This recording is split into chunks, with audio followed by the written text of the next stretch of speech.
Alrighty now, Clem Hawkins here. It'd be nice if I could just connect into this and show you my. I bet you I could. Anyway, it's been a while. I apologize. I've been kind of busy with stuff, but here we are. Let's give a shout out to our Wi-Fi sponsor. You know her, you love her, you can't judge her. So we're going live and expecting 0 live people to check in, but here we are. Elvis is in the back. We are trying to. Thing is, long and the short of it, I donated my camera mount weeks ago, and I have a tendency to lose my attention span at times. Sorry about that. And I really that backwards thing on the not my favorite. Anyway, we're live, and we are trying to. And yeah, I guess that is the thing we could do. Let's see if I can get this one connected. It's 421. Oh, here's our other sponsor. You can't read it, but Denco. It's all backwards ass. And I can't. I wish I could do it another way, but right now this is all we got. So yeah, I'm gonna go to YouTube, and I'm gonna try to get this podcast to cover all of the material that was in all the other podcasts. I realize I don't realize, I'm assuming, but being new at it and not really aware of the best way that I can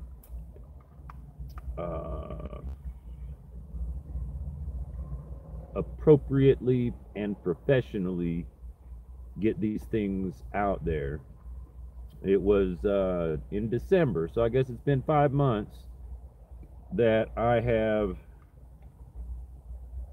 Clem Hawkins, my channel. I'm gonna see if I can start the still motherfucking signal. Wi-Fi. So I started this podcast back in the day.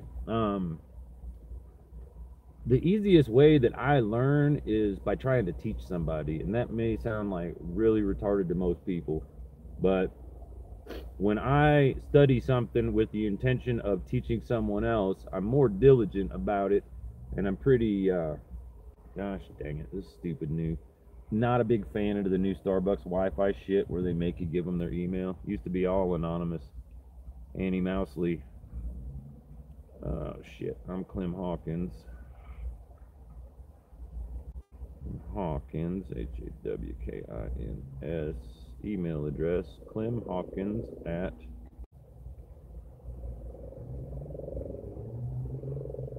gmail.com. Postal code 80022. So, here we go. We're signing into the network. What I'm doing is I started this as a do-it-yourself podcast. I recently learned from watching Joe Rogan's podcast. Oh shit, we're getting blown up. Look at that. Boom, boom, boom, boom, boom, boom, boom, boom, boom, boom, boom. Does this every fucking time. This is a phone that I bought and I haven't acted. It was probably $40 at the Walmart, and it's got a pretty good camera. It's got 16 gigabytes of memory plus another 32 gigabyte SD card.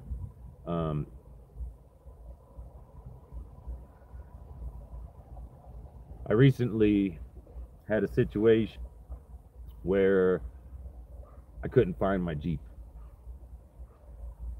And let's see, I think it's going to be this one. So I had to borrow somebody's phone. Oh shit.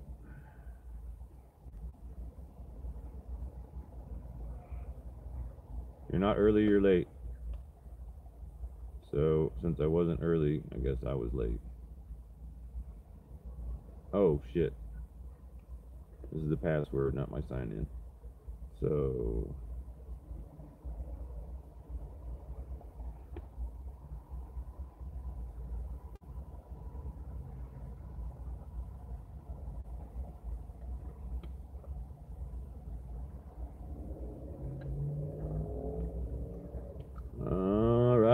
So I'm live now. That's a goofy ass looking picture.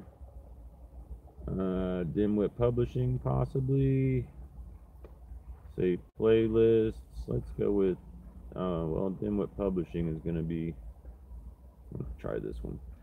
I don't have any fancy equipment. I got a laptop that I bought for $150 at a pawn shop. These are all in chronological order, probably from maybe the way beginning, or are they going backwards? Now they're going backwards. So, crap. I don't know what to make of it. The long and the short of it is, as I do these podcasts, I learn. As I learn and I document, hopefully other people can also learn. My first thought with doing it, a do-it-yourself podcast. My New Year's resolution for 2018 is accept no limitations. Life seems to be about overcoming limitations and situations. I also have a podcast series, I suppose, called Residentially Challenged. And the reason I call it Residentially Challenged, and eventually I'll get this transcribed into a book possibly, but the residentially challenged aspect is, home is where your heart is, and home is where you hang your hat. So as long as I have a chest with a beating heart and a head to put my hat on, and it seems to be working reasonably well, I'm home. When you use a term to define a person, and in that definition is the word less, you are instantaneously insulting them and working to put them at a lesser than position. Homeless. Now, when someone is without a home, homeless, by definition, what they mean is they don't have a regular place to sleep. A lot of people spend a lot of time and energy working jobs just to afford a place to sleep and a place to keep their clothes and shit. Currently, I exist on $665 a month from Social Security because I have disabilities that allow me to get assistance like that. I really want to find this. Give me all my stupid uploads. Quit being a dick. I was hoping to find my startup logo, and I can't tell if it's up there, damn it, you know, I mean, bless it. So anyway, in teaching people, I got blessed with a few different phones, and I realized that I was accepting a lot of limitations because I don't own a house, I don't have a studio, I don't have an awesome office with a bunch of microphones and a TriCaster and people to interview and such. I've done a few different podcasts from bars interviewing friends.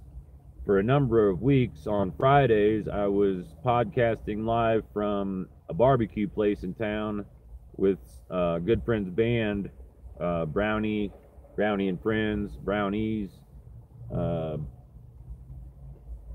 Donnie and the Buttholes. There was tons of titles or what have you, but what if I just do upload public? Maybe it'll give me all of them. And there we go. All right, final channel intro. So let's see if I can play this sideways.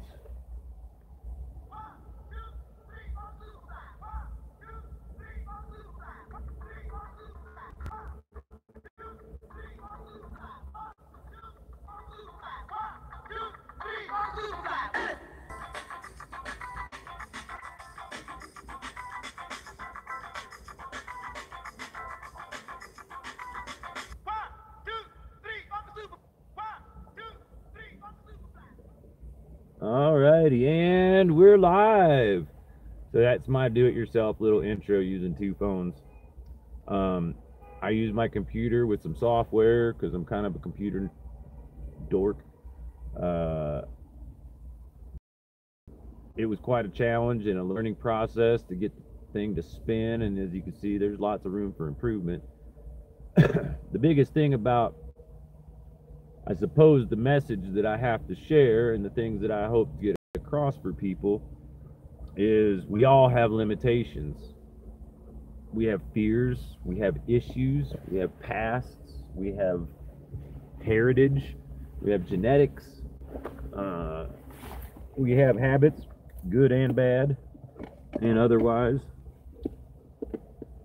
And I am basically tired of allowing myself to put up with those limitations. Let's see, there we go, that's a little better. The reason I have a problem with these things is more so in the way that society reacts to me. When you're a outsider, I mean, they call it that for a reason, but if you're not living indoors, you're living outdoors. And although I'm able to live and think outside the box, I can't help the fact that other people that live in boxes immediately, because of the social program, will immediately put me into this pigeonhole of homeless. Hence the residentially challenged, accept no limitations. And that's my channel. Residentially challenged, or Clem Hawkins, accept no limitations. CHANL. It's like channel. That's my channel. I'm lucky, I'm blessed.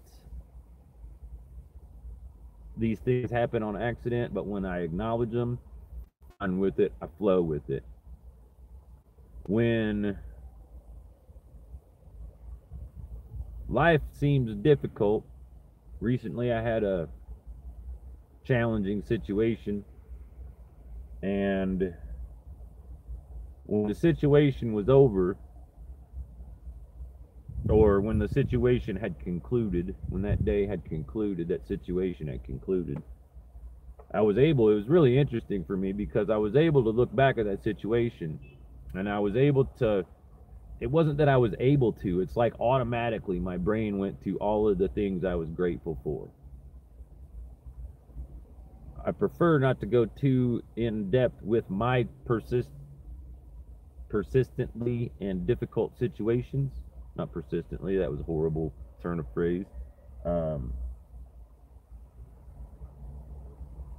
I've seen other podcasts that are otherwise angled different, okay? Probably at the top of the list would be Joe Rogan Experience. Probably that would be considered of highest quality. He's the bar setter, you know what I'm saying? Like, that's where the novices like myself, the amateurs, the people that do it for the love of it, not for the, and I'm not saying he does it for the money. Maybe he does, maybe he doesn't. I think it just gives him something to do. Anyway,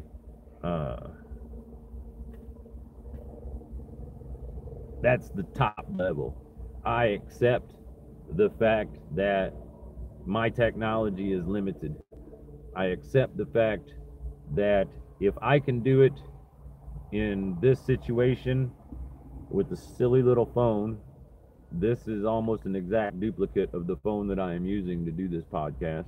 It's only been in the last month or so that YouTube has allowed people like me to go live without 10,000 viewers.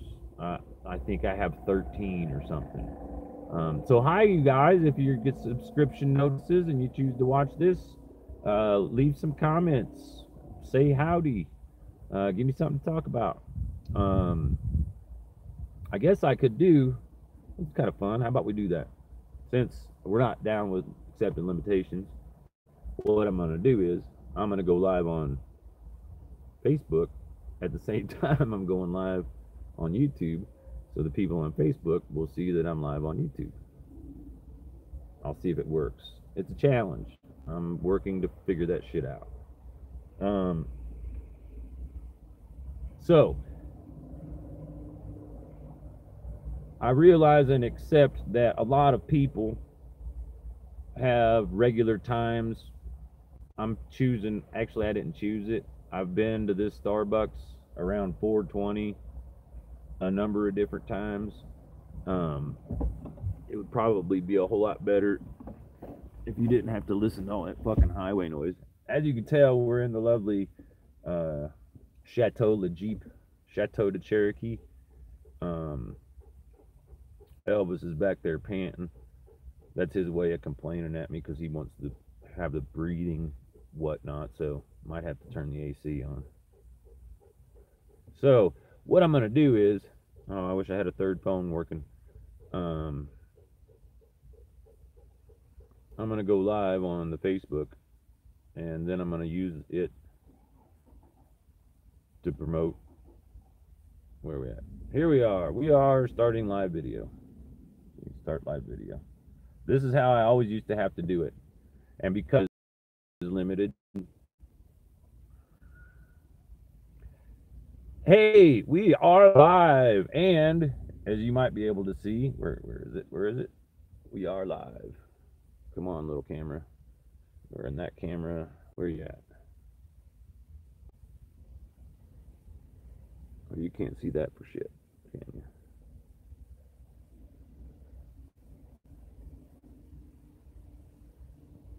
Well, what the? Oh, was it upside down? What the hell? Hey, Angie, how you doing? Sorry about my horrible podcasting stuff. So, if you can see I can't get you to see my phone. I'm broadcasting live now, my podcast on YouTube. Since I'm aware of, oh look, interaction. How cool, Mike? There. Oh, you can see that. That's pretty nice. Oh, I guess you're just seeing the reflection, all that other stuff. Yeah, I'm going live. I'm live on YouTube, but I'm also live on the Facebook. Gosh bless it. And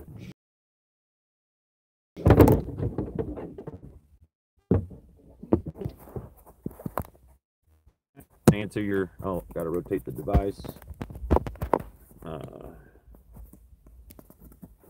Can't, God.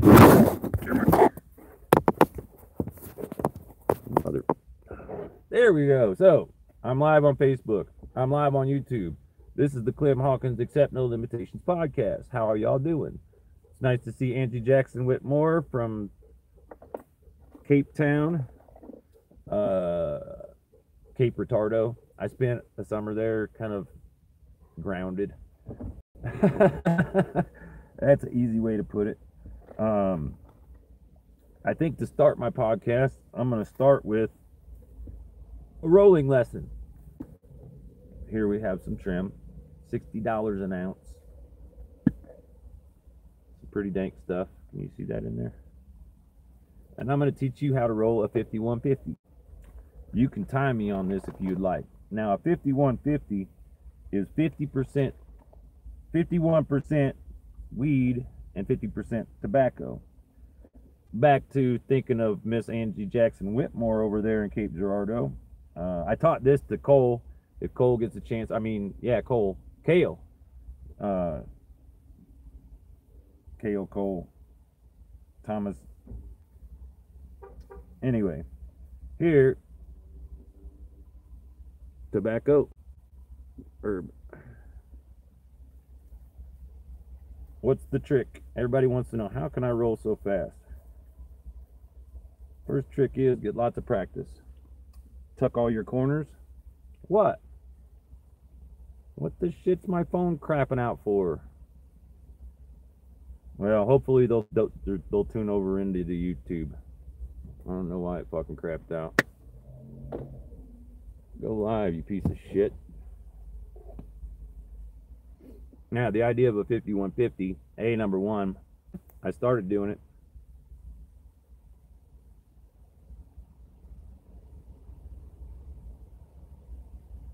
I think we're back. Sorry about that. God bless it. Part of the sucky part of the limitations with these podcasts is I use these crappy little track phones, and it comes in and out, and I apologize, but the one on Facebook, it bleeps in and out. When I started the do-it-yourself podcasts, and to document as quickly as possible, DIY, for those unaware, means do it yourself. I don't have any podcasting friends per se. I got Elvis. I got friends around the country. I like to keep up with them, which is kind of the part of this. I also like to encourage others and to empower others to maybe try it, see if you like it. If there was one probably biggest lifetime inspiration, it would be, let's see if I can do this. God damn it.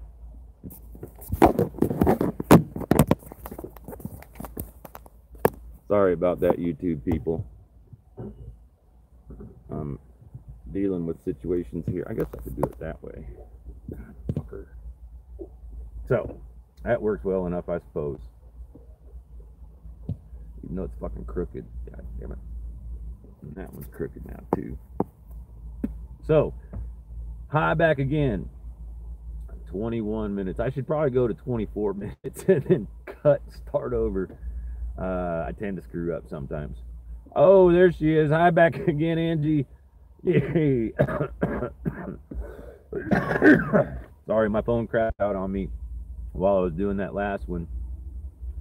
And what I'm trying to do, I'm back to the 5150. I'm going to start with the joke that I've said a number of times to a lot of my friends. They might have heard it, but when I was a kid, it's in my book, American Misfits. That is also on YouTube. DIMWIT Publishing, American Misfits with the $sign at the end for the S. In that, well, maybe it's not in that book. No, it's not in that book. It's on one of my, so many projects going on sometimes. You're about to understand why when I finish this. When I was in 5th grade, I was diagnosed ADD, which is attention deficit disorder, which then I was diagnosed ADHD a year later, or 2 maybe. What I learned in my life so far is ADD meant I was attention deficit disorder, meaning I was too fast for the teachers and they bored the shit out of me. So getting through school, if it weren't for weed, I would have never gotten through school. ADHD, attention deficit active disorder, meant not only was I too fast for the teachers, but I rarely passed up an opportunity to let them and the rest of the student body aware of it. What it ended up with an initial near genius IQ test, they put me in the special needs class. They stuck me with all the retards and the stupid people. And if you get offended by the word retard, turn this fucking podcast off right now. Because just like a VW, just like any car, timing, retard means slow. It's all it fucking means. And lots of people are retarded. The reason I usually drink is because I'm trying to put up with retarded sons of bitches. But other than that, this is my option. Because if I weren't here doing this, drinking coffee, smoking herb, I'd be at a bar probably pissing somebody off. Because I don't particularly get that drunk, but I get extremely opinionated. And like that ADHD, it comes on stronger, you know what I mean? I tend to become extremely opinionated. And at that point, I don't give a shit if you're stupid or not. If you don't understand what I'm saying, fuck you. And sorry about the luck. When I first moved to Denver, I met a really cool, what became a couple. I met this really cool, well, he introduced himself, Mr. Briggs, a very respected, I'd like to say friend of mine,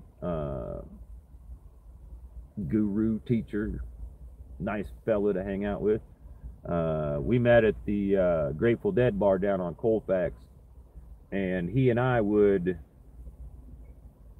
chit chat. We'd banter back and forth, making up funny shit, just bouncing stuff off each other, and sarcasm out. I mean, 110% sarcastic. Sarcasm, by the way, if you weren't aware, that's how smart people make fun of stupid people in front of their backs. Backing up to my ADD, ADHD, in 7th and 8th grade, I learned that most of the teachers worked on this thing called the bell curve. You can look it up, but basically what it means is, depending on, like, say you had a test and this was 100%, and let's say everybody got 80%. At that point, 80 became 100. All right. If you don't understand it, Google it. All right. So what I learned through trial and error and experience, if I did my best on the tests, everybody else in the class would get pissed off at me because I blow the curve. Which means if I get 100 on the test and they all get 50, fucking sucks to be them. My good test gave them an F. So that's how I learned to take one for the team. See what I mean? The problem is I did that for a few years in high school, mostly getting stoned and trying to pretend like I didn't give a shit, because I kind of didn't. I just knew that I had to do that. I kind of forced myself to program myself to be stupid because I didn't have to try. I just had to show up. Shit, my junior year, I quit showing up for my after third period. I was gone because I was usually sold out of joints. I didn't sell weed to make money. I sold weed to get weed. Because like this, as you can see, this is about a 3-finger bag. If I roll half of this into cigarettes and sell them, I pay for the bag. Then I got into ounces, right? Because if I sold 7 ounces, I got one for free. Or 7 eighths, I get one for free. So, in my awareness and my situation, and back to the herb, I'm gonna pitch out a good sponsorship. These, my friends, I know it's backwards and that sucks. If I had a better way of doing it, I would. But OCB, Organic Hemp Papers. I use them for my American Spirits because they no longer sell rolling papers with them. And also, it's the most flavorless, regular burning, no chemicals, and it sticks. The raw papers, the gum comes off. These things kick raw's butt. These are great. Plus, I always have a utility. Anybody that's seen anything like this would be a broken pipe. Glass breaks. That's why artists sell glass, because they know stoners will forget it's in their lap. They get out of their car and they lap. We call it lapping their pipe. Lapping the piece. And if they got a good piece, it'll skitter. If they don't got a good piece, sucks to be a monkey. Another 20 some odd dollars down the way. So since Angie's the only one watching right now, I'm going to use her as my example because she's from Missouri and I grew up in Missouri. You can tell because I say Missouri. If I wasn't from there, I didn't want you to know I was from there, I'd say Missouri. So the Lou, born in Kansas City, but went to school in St. Louis, the Lou. And we call it the Lou because it's like a fucking toilet. Granted, it's really hard to get out of the Midwest in general.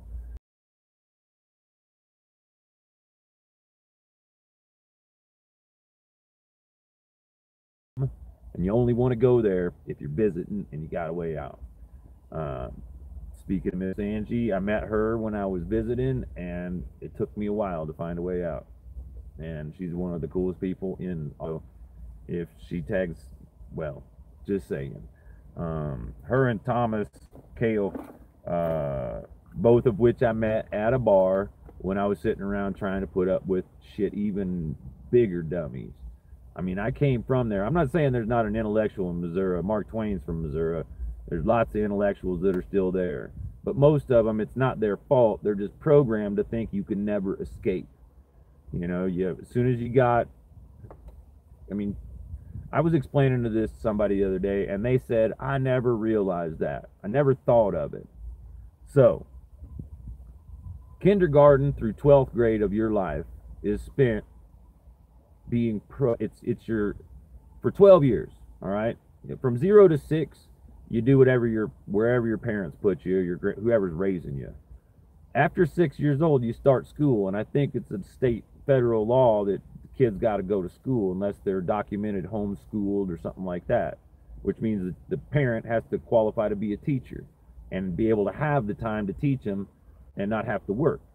Now, in the 70s, when I grew up, it was possible that a barmaid could make enough money to pay her rent and feed 2 kids as a single mom. assuming she wasn't a drunk. Or if she was a drunk, like my mom, she found a guy at a bar and married him. He was fucking rich. So they bought a grocery store and a house package, moved us all in, and we were in the high life. And I understand why she did it. You can't tell from there, but this eye, I think, has a scar on it. When I was a kid, I stole my sister's baton. I was like 5 years old, 6 years old. Shit, I might have been 4. Anyway, I stole her baton, and I was out in the shit. We weren't in a trailer park. We were in the projects, Elmwood Court, in Paducah, fucking Kentucky. Shitty mother. Anyway, thank God I'm not on NBC or Showtime, because I could say all that shit. So there. So back to it. Elmwood Park. The big bully, I don't know how old, took the thing from me because he saw me playing with it, having fun. He took the tip of it off the big white knob and put it down and was playing like he was going to hit it like a golf club. I was pushed away. I went around to see, and I walked in front of him right when he swung, and it sliced my eye open about that big. And I go home and my face is covered with blood. I remember my mom took me to 2 or 3 different hospitals, but they wouldn't treat me. I think I remember being in an ambulance covered in blood, and they also wouldn't treat me even at the hospital because she didn't have money, because all of her money was undocumented for the most part as far as tips go and shit. And anybody that works for tips, they understand what it's like. You know, you claim the credit and you keep the cash. Remind me to remind you later about those little metal strips. Let's put it this way. If you're not aware of it, these days, because of stuff like that, these days, the money has like 20s, 100s, all the way down to the 5s. It started with 100s, then 50s, then 20s, then 10s, and 5s. No 1s, because we got to keep the strippers off the radar. The politicians approve of it, so they don't want... Anyway, hopefully you understand what I'm saying. You could see that shit from a satellite. If you're in the Bill Gates, Snake Bones and whatever fucking George W. Bush Club, or the Rothschilds Association, or wherever the hell it is, if you're one of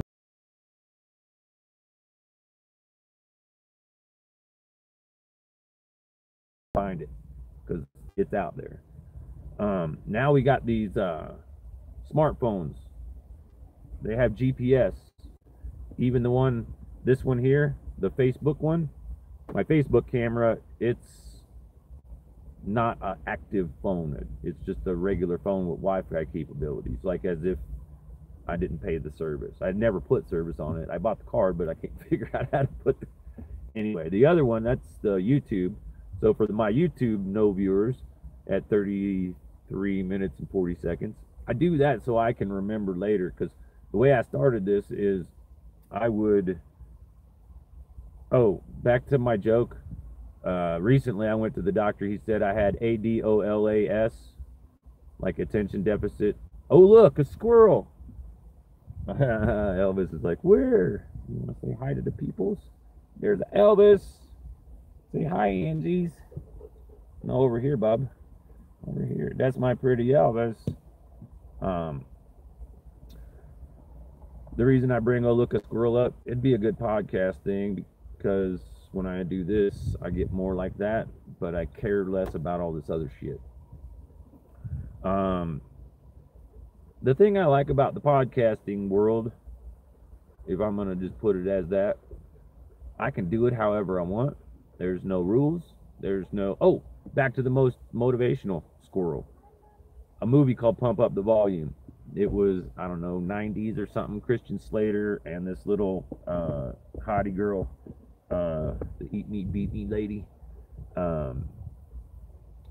If you haven't seen it, I'll give you the surmise of it. There's this kid whose dad is superintendent of schools out east in the East Coast. And his dad gets transferred or decides to take a job in Phoenix or some desert place way out west where there's not fucking nothing to do. He loses all his friends, but his dad's got some money. He buys him a ham radio, a shortwave radio. And he uses that radio initially to keep in touch with his friends. Now, granted, however it worked in the process, I guess he got, then there's a line in it where he explains it. If I had a young Jamie right now, I'd be like, dude, pull that up. And then they'd be right up here, we'd have the little thing where he explains it. So point of it is he just got to accepting that he was just doing nothing. And then he decided to make his own pirate radio station. As a pirate radio station, you're broadcasting on the waves without permission. I don't have any permission except that I have an account with YouTube and I have an account with Facebook. That's the only reason that I have permission. If you are watching this, you also have that permission. Not everybody's a talker. Some people are listeners. Other people are get along with other people's. I've been stuck in an unusual corner of the intellectual market where I'm not really smart enough for the smart people, but I'm too attention, oh look a squirrel, for the dumbasses most of the time. And I do okay when I avoid them because they never hear me say they're dumbasses, because that's the easiest way to. If they're a dumbass, let me just give you this one little hint. If they're a dumbass and you call them a dumbass, they're going to get mad because they're dumbasses. But if they're intelligent and you call them a dumbass, they'll probably laugh at you. Like Briggs, if I call Briggs a dumbass, he'd laugh at me and he'd say, what are you talking about, a donkey that don't talk? It's dumbass, because the only dumb question's the one you don't ask. Dumbass. So, speaking of insults, I want to get this one out there and clear. People got to quit calling people douchebags, because all it's doing is offending the guy fucking. It's all it does is offend the girl who fucks that guy, or girls, because a douchebag only gets dirty pussy. Now a dickbag just gets dick, and that's an insult to a guy. It's an insult to a hoe, slutty girl. It's an insult. I have gay friends that would think that was a funny insult to call some like random queer. Before I go any further, man, if I could just get some acknowledgement from Mocha Bees in the back. For about a year and a half, I hung out at this lesbian coffee shop, and I had no fucking idea it was a lesbian coffee shop. I didn't give a shit. I wasn't there for meeting people. I went to Merrimack Community College. I'd go to Mocha Bees, which was just halfway down the road from there, because it would usually be rush hour. I'd do my homework and shit. Then I'd go home, go to sleep. Then I wake up, band practice. Then I go to work from 10 to 7 in the morning. Then after 7, I'd drive back down to Merrimack, go to school, get my coffee, do my homework, routine. So I had a band called Java. If this ever gets out there, then hi Dan, hi Ron. I miss you guys. Chris, I'm not sure if he's still alive, but he was our most recent drummer. And Chris, of course, the bass player that kind of helped it to happen, recorded our first album. I'm not sure about y'all, but as I got older, I appreciate a lot of the stuff I never imagined I'd appreciate. You see what I mean? Like, March 4th was my birthday. I turned 50 years old, half a century. And I can't say I feel any older than I did when I was 30. I have a lot less hair on the top anyway. I have a lot less tolerance for bullshit. I have a lot less tolerance for putting up with dummies. And I find solutions to problems that allow me to exist in a much better function. I then choose through humility to share this stupid ass stuff with y'all. On my residentially challenged page, or no, it's on my Facebook or Twitter, one of my social media pages. It's probably my Twitter page, which I don't tweet much, I guess. It's a quote from a movie called Almost Famous.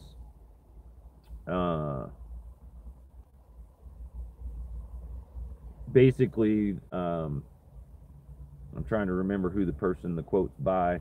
It was that Lester Bangs, or Banks, or Lester something. Lester Banks, Lester Bangs, Lester Banks. Anyway, he tells the author, which is Cameron, the author guy, he says the only true currency in this bankrupt society is what you share with others when you're uncool. Now, a lot of people, when you're in high school, you want to be cool. That's why I started blowing my tests and getting shitty grades and being a class clown and fucking off. Didn't really matter. I ended up with a decent education. I got a diploma.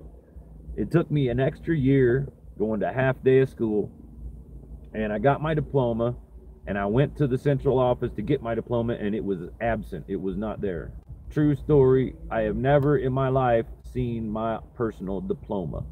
However, it didn't keep me from getting high-paying jobs with computers back in the late 90s in San Francisco, which is how I basically escaped the Midwest. That, my friends, is in the book American Misfits. And if you haven't read it yet, please go to YouTube, type in American Misfits with a $ as the last S of Misfits. So Misfit $. I went crazy. I went squirrely whirly, and I translated it into 7 languages. So I got the original American English. I got German. I got Spanish. I got French. I got Chinese. I got Japanese. And I thought I had another one. I might have tried Portuguese. Nonetheless, I'm now an international published author with my own DIMWIT Publishing. And I might be the shittiest. It's like Captain Jack Sparrow.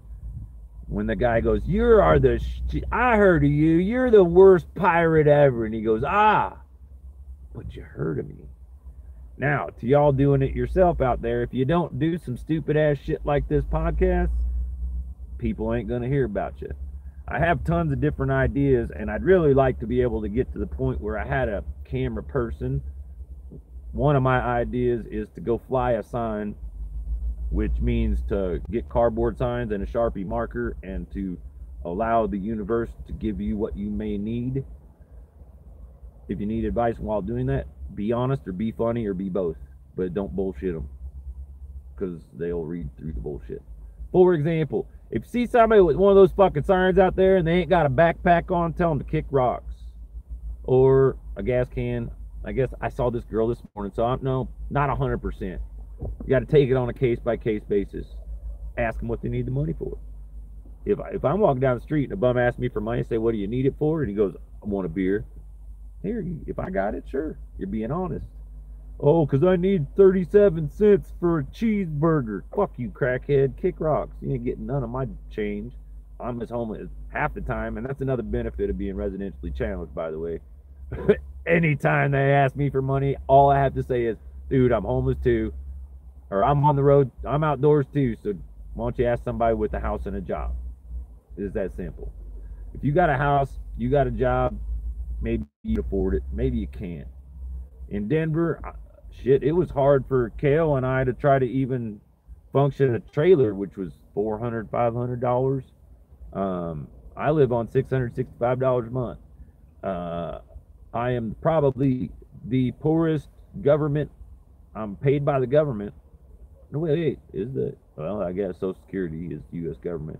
I guess the money thing. Anyway, that's kind of a weird one, right? Because we know that the Treasury is a part of government, but we're also aware that Social Security is. And when you get a job to get money, they always take Social Security out, and then they say that that's for your retirement when you get old. Now, my dad retired. He told me what his idea of a perfect life was. Well, not a perfect life. Let's back up. So, I don't know, it might have been 4th of July, some holiday, something. Without blowing his cover, because I'm doing this semi-anonymously-ish. If you're looking for me out there, you me. If you ain't looking for me, it's probably not likely you're going to find me. My dad, he don't look for me. When I started these podcasts, a birth present to him, so he could keep up on what I was doing without his wife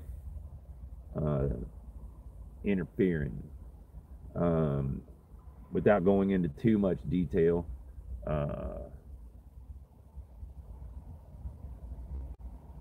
She was, when you think about Legos, I'm using a parable here, an analogy. When I think about Legos, I think about these plastic blocks that when you step on them in the dark, they fucking hurt. But they were building blocks, and they allowed a kid to learn manipulation and visualization and imagination. It was a big part. And they all came in these little different sizes, right? And you had these ones that were thin, about that thick. And there would be strips of 4, strips of 3, strips of 2, and little single ones. Obviously, with those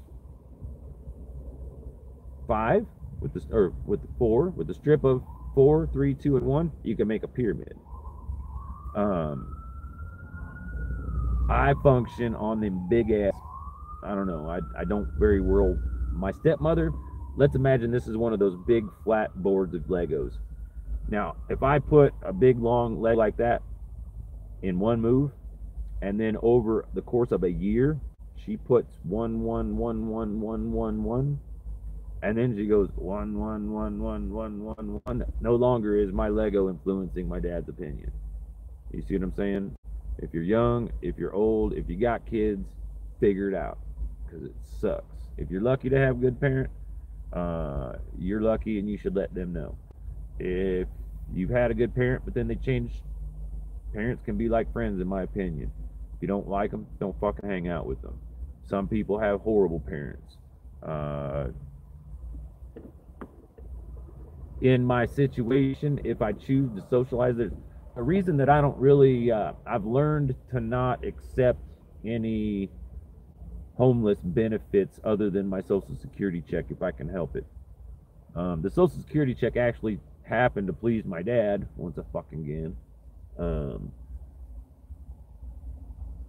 because I'd been on the road for years and years and years, and he's all like, man, how is that? I was like, well, it's hard, but you know what you say, you always said, if it don't kill you, it only makes you smarter. And he goes, or stronger. If it don't kill you, it makes you stronger. And he goes, well, maybe you've proven you're strong enough, and you should get off the streets and get a place and join the rest of us. And I did, and I moved into, I got the Social Security, got help, had a case manager, had to find my own place, found this apartment. It was full of crackheads, but the only places available for people like that were 70 to 80%. I bet you 30% elderly and 80% drug addicts, meaning that at least 10% of those elderly are also drug addicts. I don't have a problem with anybody that anybody does. Is if I want to hang out with you, you'll probably be a person that does things like I do: pot, mushrooms, acid, coffee, tobacco. I figure if I'm going to do anything, I'm not sure, it's probably American Misfits. Most every kid that I met on the streets of Haight Street had some sort of habit. When I say a kid on the street, I mean something specific. The term kid comes from Jerry's Kid. When I'm going to just make up this story, but it's going to tell you the reality of the situation, all right? This is a made-up story that tells the truth. So I'm going to lie to you by making something up, but you're going to understand the truth. Why kids are kids. And again, if you call a kid and he's a dumbass, he's going to be offended. If you call a kid and he's intelligent, he's probably going to be considered an extreme compliment, because it is. So back to the story. For those of you that are unaware, I will acknowledge in certain sorts of functions and fashions that I am family. I was adopted by the Grateful Dead back in 99, 2000. And by adopted, I mean put to work growing weed in an attic in Berkeley. Had a great teacher. He was the first person did the 100 light system in Oakland, which became Oaksterdam. I got taught the best way to do it forever. I could do it in fucking outer space if we had compressed air, like regular rooms and lights. And it'd be all organic, and it'd be the way the plant was intended to be grown. Um, so, be a part of the family. I saw Jerry in '93 in Riverport Amphitheater. I was more a fan of the music, although when I was in my bands, you wouldn't necessarily believe it because I had tons of Grateful Dead stickers on my. I had a Subaru. It was a light blue Subaru, and on the windows, on the back side of the window, where am I? On the back, not this window, but the back window, I put stickers on there, and then I did a really good job doing window tinting, and I tinted the windows.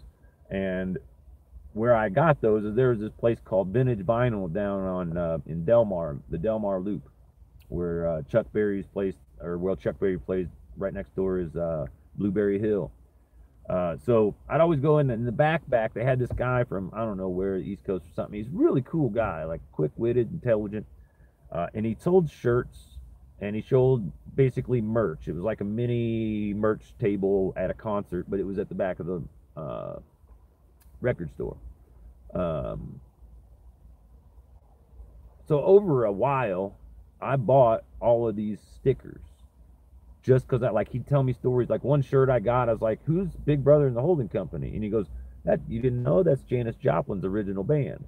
That's her backing band." And they would tour with the Grateful Dead, Quicksilver Messenger Service, and Big Brother and the Holding Company. Now, the family LSD was Quicksilver. They were messengers. And if you ever asked the messenger where it's at, they wouldn't know. But Big Brother and the Holding Company, that's a real truth. MK Ultra wasn't just radars and shit. There was lots of read the book Acid Dreams. Google that. Smart Monkeys. Acid Dreams. It's all about the CIA, MK Ultra, LSD experiments. Back in the 60s, there was a guy who worked with the CIA, would dose people by the en masse in bars just to see what would happen and to document it. And the big fear, supposedly the reason we have fluoridated water, is because the government was afraid that Russia or China would put LSD in the water and wake everybody up. The revolution would happen from within. They'd never have to send an enemy. You just change the mind of the people there and get them to do it. That's new. That's next level. You understand what I'm saying? We don't need Sun Tzu's Art of War. If we understand Sun Tzu's Art of War, take it to the next level, then the next level. To a time, and he always said, if you can win a battle without raising a sword or fighting or killing anybody, and you can convert their minds and then they're working for you, well, bully. I suppose everyone in America thinks that we're all working for ourselves. But when you realize that there's a few limited people on the top of the chain, like a pyramid, it's actually a flat pyramid like the Mayans, and then there's that seeing eye on the top, the Illuminati symbol on the U.S. Treasury notes. That whole situation, that whole reality is because they have control over us. To put it real simple, y'all, if you're a kid or you're an adult and let's say you're in fucking Cape Girardeau and it snows like a bitch, like 8 inches over 2 days, y'all gonna be stuck inside because you don't have plows, you don't have, like, I'm in Denver right now, so they get it done here. Main thoroughfares are always, as soon as there's a snow happening, you'll see on the interstate 4 plows on each lane, just pushing it off to the side.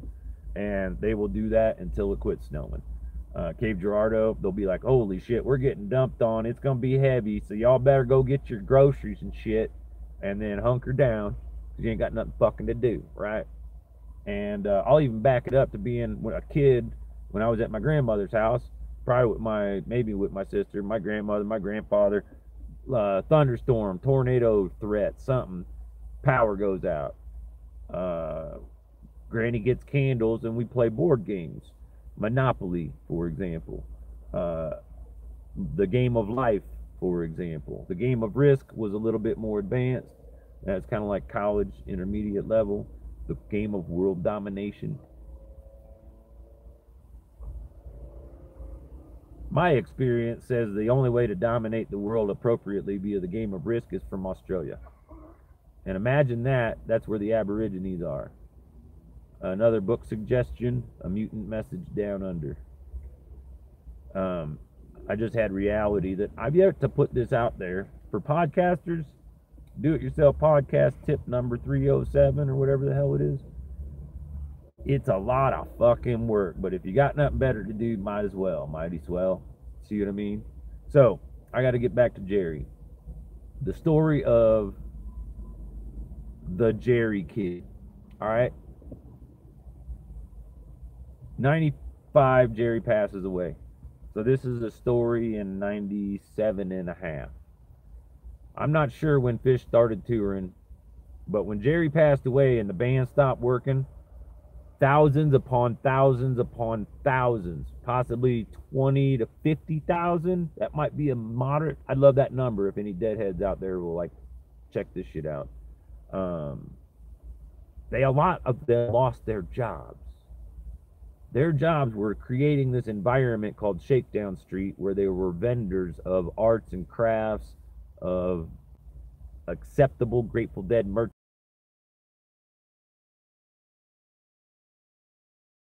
Steely, it wouldn't be considered Grateful Dead merchandise because it wouldn't be copyright infringement, so it could be 12, it could be 11, although I've been proven to a point and a fact that it's possible the original Owsley logo started with 9 and went 11 and then 12 and then 13. But currently the lightning bolt is 13 pointed. Let's see if this one, oh, it's in his eyeballs. You can't really see, but his eyeballs are lightning bolts.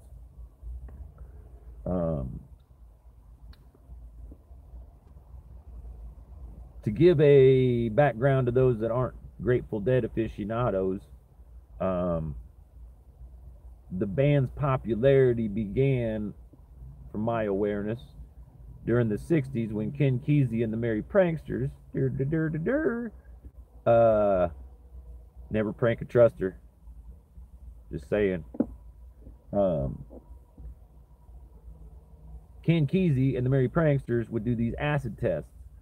Anybody that's done LSD can be aware that, at least for me, I've had multiple experiences when I became aware that it's almost as if you're in the presence of God, okay? Like on his coattail or something.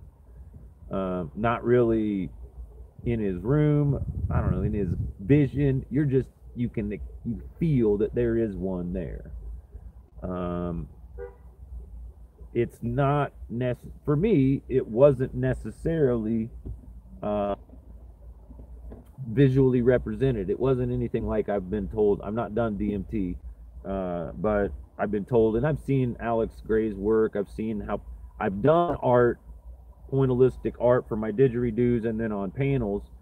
Those will be collector's items out there someday. I had a guy who how can I put it? One of the random strangers who my path has coincidentally brought me upon to interact with without any intention was a fella who also was in the commune at Tim Leary, upstate New York, maybe Millbrook, Mill Millbrook, whatever it was. He was there. He had done DMT and lots of other things.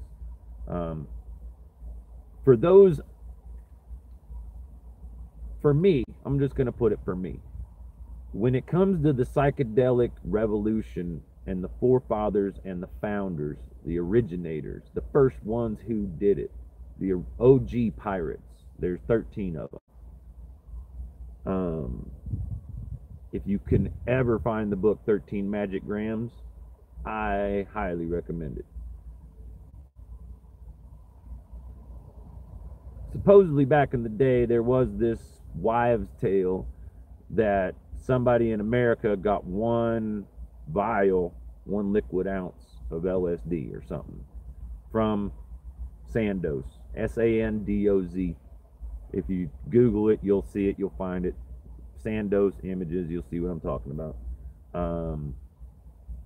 my experience with that was it looked just like that picture. Anyway, you have this awareness that you think everybody should feel this at least once in their life, so they no longer are walking around with blinders on. You know, life is good, life is great, living like a king. Life is good, like it's... Fuck that, dude. This is a horrible way to live. I mean, I lived that way for nearly 30 years. Well, not true. I kind of lived like that. Because I could kind of see, but I didn't want to... Missouri, dude. Anyway. The Grateful Dead came from the Merry Pranksters. They all felt responsible in a piratey sort of way to, over time, not overthrow the government, but change the mind of the people so they would no longer be tyrannized by the government of the 50s and 60s and before. A lot of people aren't aware. I wasn't aware until like just recently, like within the past year, that Jack Kerouac's On the Road was life in the 20s and 30s, or 30s and mid 30s. It wasn't until the 60s, it was 30 years later that it got popular. It took a generation to catch on. If I was smart, I'd take Animaniac's advice and try to figure out how to get this angled more towards kids, but I don't know how to do that. I figure if I had an expert tagger, like hashtags, when it comes to Facebook and YouTube, if they could do that, then when people search for that shit, it's more easy for them to find. When I talk to the DIY podcasters, you do not have to do it my way. But for me, what I started doing was I would stream on Facebook.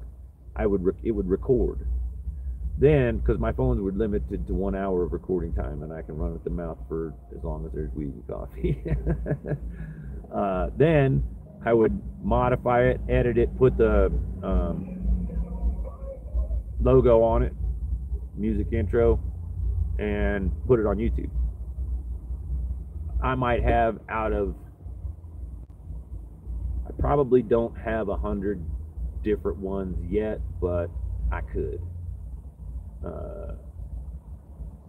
Part of the thing for a DIY podcaster mentality that I'm trying to learn and understand is a consistent basis. Okay, I have to be smart enough to realize that the dumb people are too dumb to understand smart shit. So I got to dumb it down for them so they can see it. The way I dumbed it down for this girl, and before I got to tell you about this girl. So we're at the bar. She's a new bartender, and for whatever reason, she gets to opening up about herself in drop of the hint sort of ways. And she says, yeah, I was telling her about young people these days don't understand that cocaine is nothing more than drink more powder. You snort a few bumps and you can drink more. You start slurring your words, you snort a few bumps, then you're blah, blah, blah, blah, blah, blah. Lots of people do cocaine to drink more. If you understand that that's what it is, fucking go for it, dude. There's been times I probably could have used it, but this set of dreadlocks ain't seen a powder pill or any stupid crazy shit. Not because because I'm proud of it, because I know better. When I saw people in the hate, they all had habits, and some of those people sold dope that killed people. Not shitting you. It was like the battleground when I was there. This is the fight for freedom. This is the revolution that's not televised. It's the thing that started in the 60s with the Merry Pranksters. It's all those things that have all piled up in together that still exist on the hate. You know what I mean? All those kids had habits. While I was there were people dying because they had this heroin that had some fungus in it, and it would eat their fucking arm and kill them. Dead. Which is not a good way to supply a regular habit. The idea of drugs is it almost won't kill them, because that way you keep them coming back. And it's not any different in the fucking doctors. If you're poor, self-motivated, like paying back or forward or something, learning so other people don't have to go through what my grandparents, my mother, like, cancer only grows in an acidic environment. Not one doctor is going to tell you that. You can kill cancer like that by totally changing your diet. Now, I am no one to speak. I've not had any tests, but I drink a shit ton of coffee. That's acidic. Apple cider vinegar and baking soda is the cocktail that people made with cancer, and the basis is this. I did a lot of research. I'm just going to smidgened it for you. Meaning it's pH 7 is neutral. Above that and below that is acidic and alkaline. I think baking soda is like an alkalinity of 3 or something. Water is supposed to be this alkalinity of 7. Who knows? Orange juice 13. I don't know what those numbers are, but I know 7's the middle. There's these strips called litmus tests, pH testers, like you have for doing your swimming pool. I'm not sure the micron rating or how the best part is, but to see how your pH is, you get one of these things first thing in the morning. You spit on it before you walk, before you do anything, before you drink water, before you fucking get up, grab it on the bed, spit on it. See what your pH alkalinity is. Adjust your diet accordingly. After a few weeks, you can get that alkalinity to a threshold where cancer will die. It will not live anymore. You don't need pills. You don't fucking need chemo. You don't need to get your titties chopped off. That's bullshit. You can kill it, and I've seen it happen in people. I've read papers upon papers, documentation over documentation, tests, results. Get a cancer cell, put it in a base environment, it dies. At that point, your white blood cells just google it out. Chemotherapy came from mustard gas. You cannot find a cure by trying to figure out a way to kill people. See what I'm saying? What they found was it didn't quite kill people fast enough for it to be an enemy of the country. But an enemy of the state, a free-thinking individual, kill them off, man, and take all of their insurance money as they go to the grave so their kids don't get shit. I mean, I don't know about my parents. My dad don't give a shit. Well, his generation don't give a shit about leaving nothing to their kids. Well, that's not really true. One lady is probably his age. She bought a bar for one of her kids, so he'd always have an income, and bought different businesses for his different kids. Another fella, I met his kid. I didn't meet the guy. Well, I did meet him at one point. He bought a business for his son in Telluride, and his daughter ends up working there, and she's a baker, and he supports them by creating them a business, so they're working on their own. So their family will always have provisions. If you work for somebody else, you're always making somebody else more money than you. And if you give a shit about what your money's worth, what your time's worth, what all that's worth, work for yourself if you can. If you can't, I ain't blaming you. It's real easy. I met a kid. He's a great kid. Doobie from Kansas City. I met him in San Luis Obispo. He's probably also in American Misfits. He's not. He'll be in Blissware. That's guaranteed fact. Yeah, he wouldn't have been in. It's gonna have to be in. Maybe it's in Blissware. Blissware is the second something. The way I did that is because I'm aware that publishing laws mean once you put something out there, it's yours. You have published it. You have documentation on when it was written, when it was published, and other people have access to it. DIMWIT, did it myself with internet technology, is my publishing company. That way I can say, well, I did that. In the recent advances in my American Misfits, my first publication was a book. I bought a little black book with pages and lines. I think probably had lines. And I wrote my story when I dropped, from Burning Man 98. Starting at Burning Man 98, circa 2001, A Spaced Odyssey. The idea and what I did was I wrote it out as well as I could and as legible as I could. Now, I have carpal tunnel syndrome, so that was limiting, but I wasn't accepting limitations. I chewed a bunch of ibuprofen, I smoked a lot of weed, and I wrote this book, and then I took pictures with my shitty phone, my little semi-intelligent phone. I took pictures. I did pretty good at keeping it all like right there, no tripod or nothing, just me holding and clicking. I put all those pictures. There's some program that I can put all the pictures into, and it turns each picture into a 5-second slide. Or no, it's a thing anyway. Number of ways of doing it. I took the pictures. I made Facebook. I just put all the pictures into one photo album, and I called the photo album the name of the book, American Misfits by Clem Hawkins. That idea is you click the right arrow and the page turns and you can read the book right there. But I may not have the greatest of fucking handwriting, especially when I get excited or over caffeinated or what have you. All right. So what I then did is I went through and I got each page and I typed it out on my computer, and then on each page I put the text on it.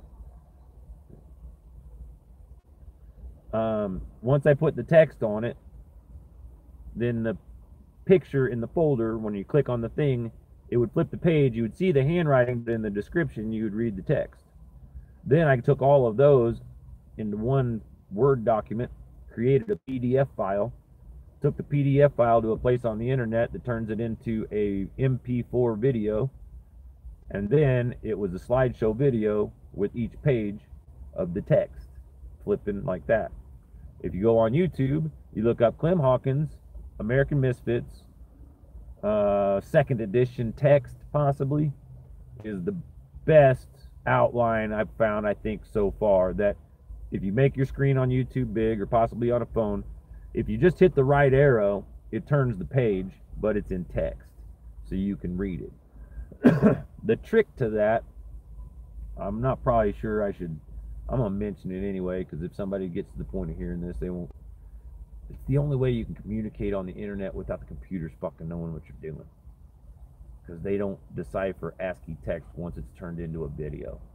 If you put a Word document into a video, now right now, if I ever got on a list and this stayed up, the machine could use that voice recognition to understand who was saying what, and that I just said that. You follow?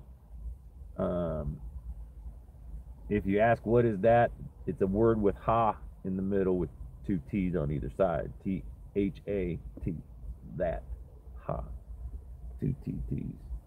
Back to the pranksters and the Jerry's kids. Nate. Hey, Nate. Nice to see you. I can't really type. Hey, 10-4. So, back to the Jerry's. So, Nate, in case you're not aware, I'm about to tell a story that I've been trying to tell for a minute, but it took you long enough to show up. I'm just kidding. It's called the Jerry's Kid.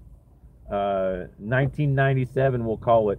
After the Grateful Dead had to stop touring, and before Phish started touring, a lot of family didn't have any work to do, any place to go.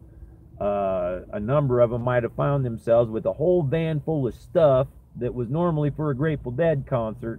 They didn't have much else to do with it, so they would travel and they'd go to bars. Now, if they had a kid that was under 21 years old, the kid would stay out in the van.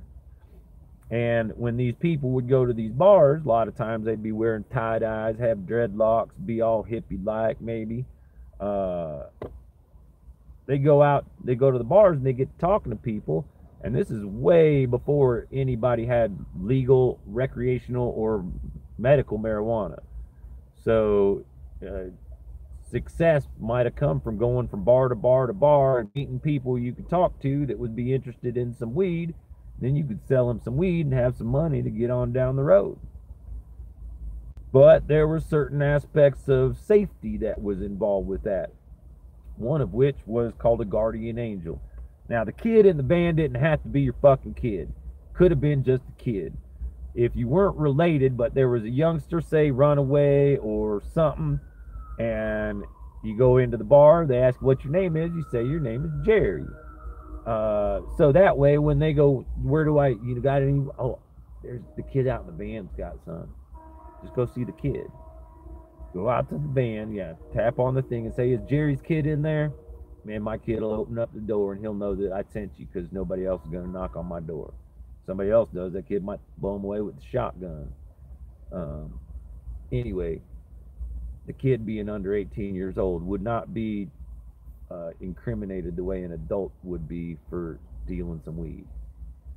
The kid can always get out in reconnaissance of the parent or the guardian. Nonetheless, that kept the bus driver safe. That's why the kid was called a guardian angel.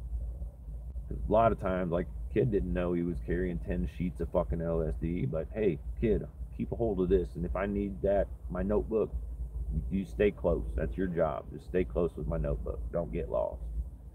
And then that's all, pretty much all they tell them.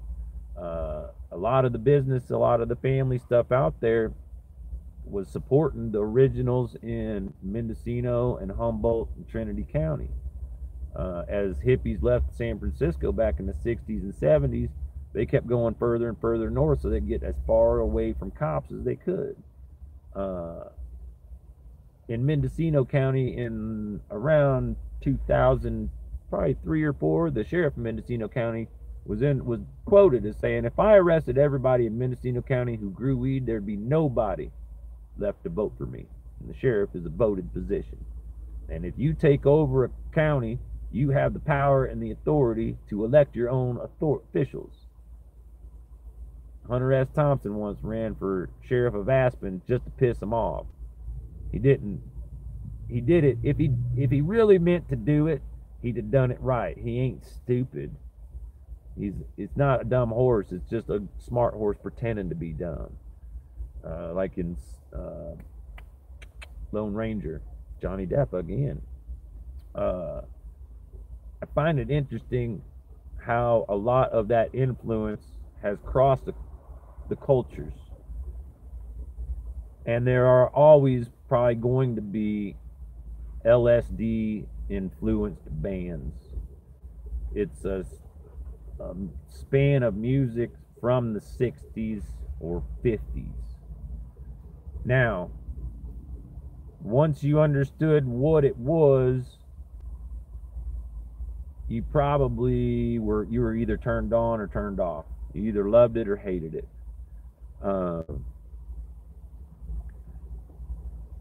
The merry pranksters used to go around in their school bus and go to those so-what bars and be Jerry and have kids out on the bus and invite those fellas out for a drinking party, and probably not to dose them. Maybe not. But see, the whole thing is if you're high on acid and you could drink like you're so high on LSD you don't feel the rest of the stuff. The come down isn't necessarily any worse either. I usually be able to drink, and then as long as I had a joint or two once I came down the next morning, or then whenever I came down, that was my nice little landing. Tobacco has always been like the kite string. So the higher I went, as long as I had that kite string, I'd keep my ass pegged to the ground, and I could kind of stay grounded and let all that other stuff happen. And as my consciousness goes higher and higher and higher, fewer and fewer inputs are up there, if that makes any sense. Like those not dominoes, the Legos that I was talking about earlier, the little single ones. You go 4, 3, 2, and 1, that makes a pyramid. You go 4, 3, 2, keep that separate, then put the one on the top. That's like the dollar bill. That's like that Illuminati symbol. The eye watching everybody, the peons that do all the work. These people control those people because those people choose to give all their efforts to them. You don't have to do it.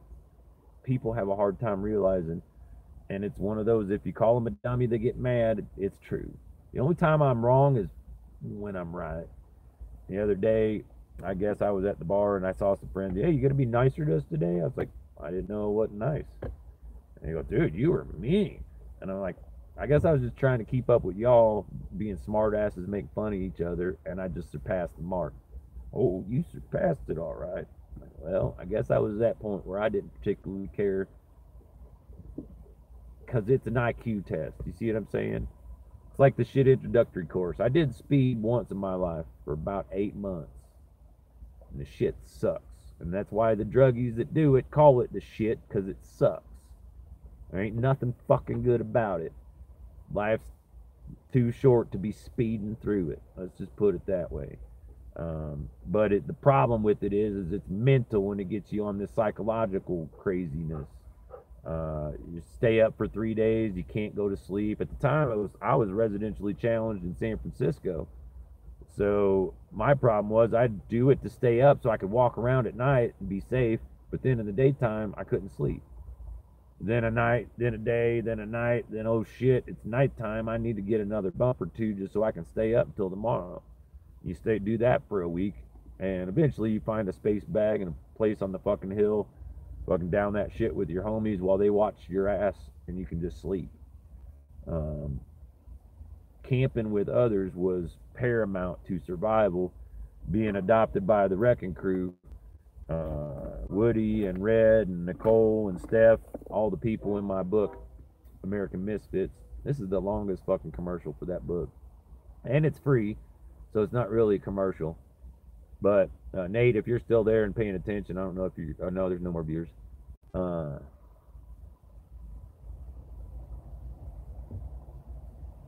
I can't accept myself, and I hope others will use this as motivation to no longer accept the limitations that life and society gives us. I am uncool, okay? Like the extreme of uncool. I try to keep my cool, but I am uncool. If cool is the guy who, well, I'm pretty cool when it comes to having my feathers ruffled. But as far as popular, uncool.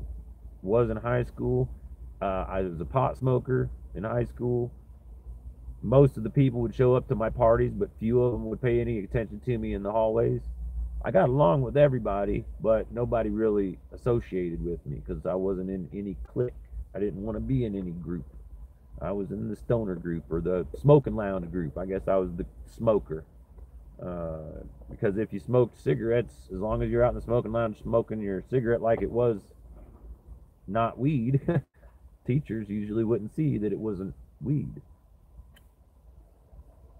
And true fact, back in Parkway North in 84, 85, 86, our smoking lounge was outside, and the only warm spot was the ventilation from the cafeteria.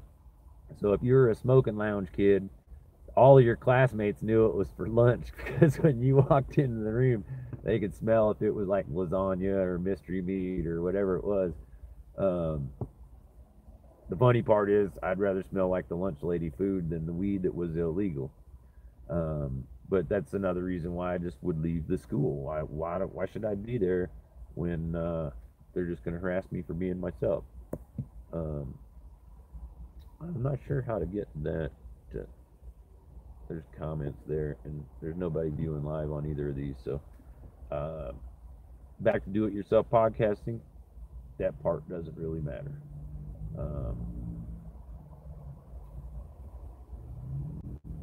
11:24,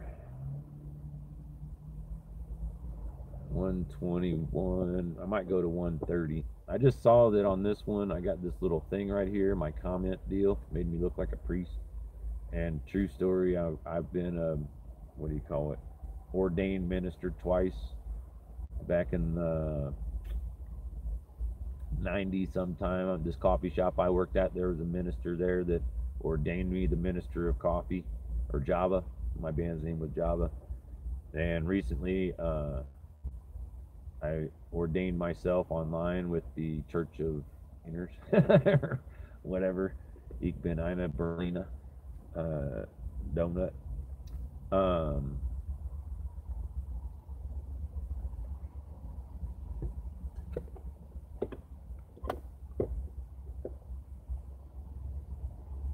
Where were we?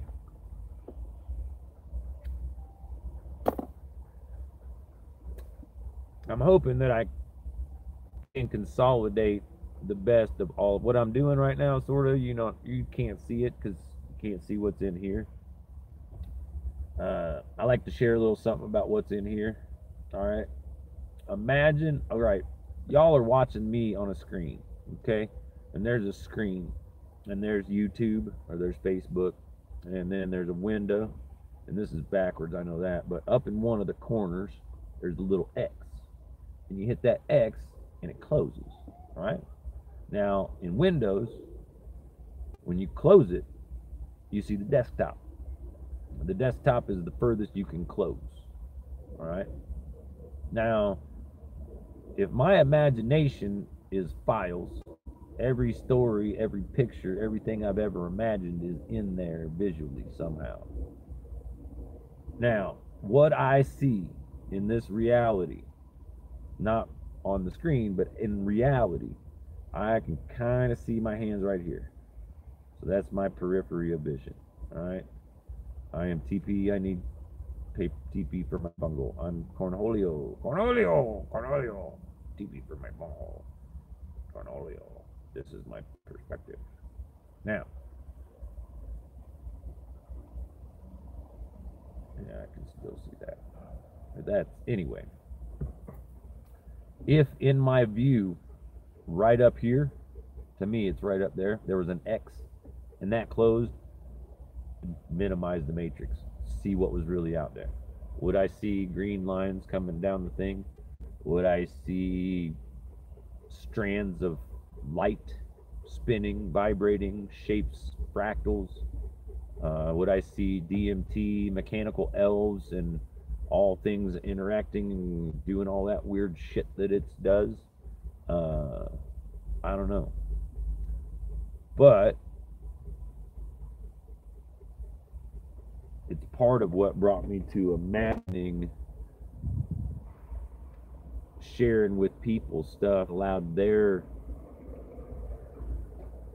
It's not that everybody's dumb or stupid.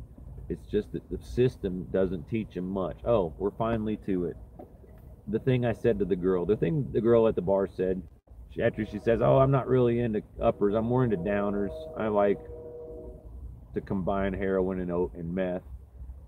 And it's not that I shoot it, she says, but the smoke from the foil was really killing lungs. I'm like, but I don't drink. She always says that to her customer. Oh, but I don't drink. Anyway, I was explaining to her the thing about high school and life and the way they program everybody. Everybody that accepts the programming will probably get a 100. In school, 100 is the best grade. On a bell curve, 100 would probably be about 80%. Here's why. On the bell curve of intelligence, all right, they got 100 up here. And this bell curve is population, percentiles. This span is really dumb and really smart, all right? This middle line is average. That's 100. Between 110, 130 and 90, 80, whatever that, 30, 15. It's on increments of 15. Now, the mass of population is here, all right? Like that. Like that. Okay? These are the average people. These are the smart and dumb people. These are the genius people and the retards. That's just defining that center perspective, and it's about 80%. 80% of the population will accept, in the programming of the United States schools, 80% is going to accept that experience. Most of them won't realize that they're not being this is the program. I'm going to cut to the chase. I'm going to snibble it. I'm going to wake up, go to school, recess, go to school, lunch, go to school, recess, go to school, homework, play with your friends, eat dinner, watch TV, go to sleep. 12 years of your life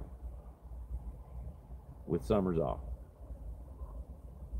After college or without college, eventually, unless you're a doctor or a lawyer or self-employed person, you're going to wake up, go to work, smoke break, go to work, lunch break, off the clock, go to work, smoke break, go to work, drive home, make dinner for the kids, check their homework, watch TV, sleep. You're supposed to do that until you're 65 or 72, 76. The old people at Walmart don't want to be there necessarily. They're not there because they're bored. They're there because they need the fucking money. And the people that control the money, back to, it's going to take y'all a minute to get this big loop, but I might be back to the beginning of this podcast. Monopoly. The first time I read the book Jonathan Livingston Seagull, I was at these people's house. We were a bunch of drug abuse counselors that would hang out late night with the drug abuse kids, keep them sober and keep them entertained by playing games with them. We would meet for these big rallies where we would play for 10, 12 hours, just the winner, like Risk, sometimes longer than that. But if you're a person in recovery in the first week or something like that, if you had that to do to keep your brain occupied, it'd be a whole lot easier not falling back into the habit of the routine of the dope or the drugs.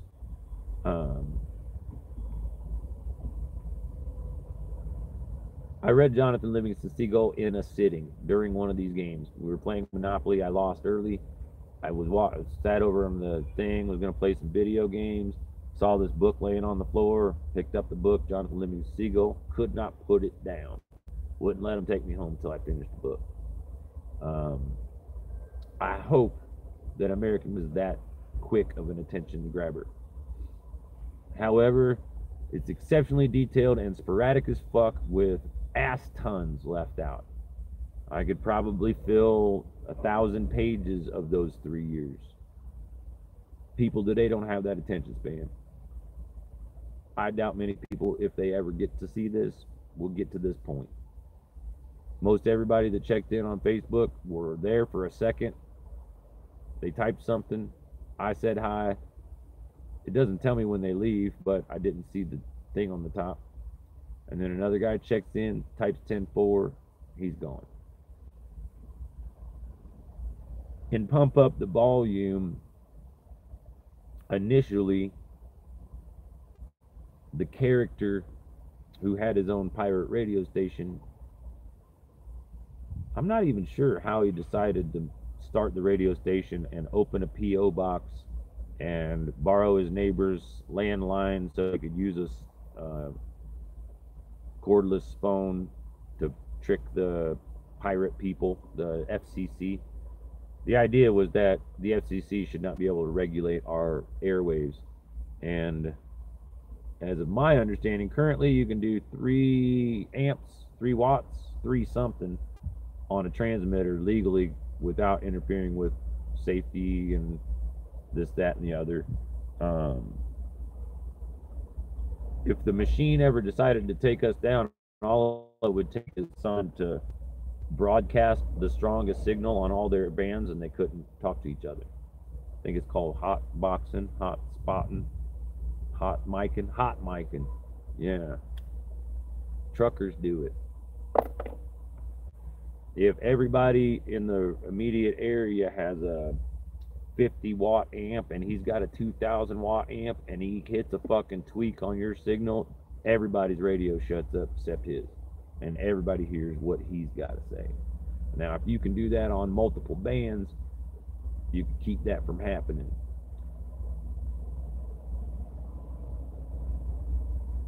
How it is that things don't go to shit quicker is beyond. I'm glad things aren't going to shit for everybody, because I'll be as fucked as anybody else if the system collapses, except hopefully with my tax return I'll have a fancier fixed up Jeep that can survive a season in the mountains in the winters and or summers. I think my only biggest fear is being in Denver and having Elvis and I go out to this place north of here, and you can see the whole skyline of Denver. And y'all, if you do check out my time-lapse creations, you can see some sunrises, which that'd be some crazy sneaker net technology, Mitnick network shit.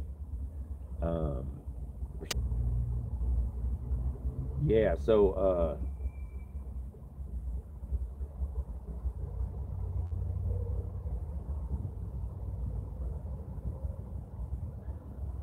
my dad once told me that if you can imagine it, it probably already exists.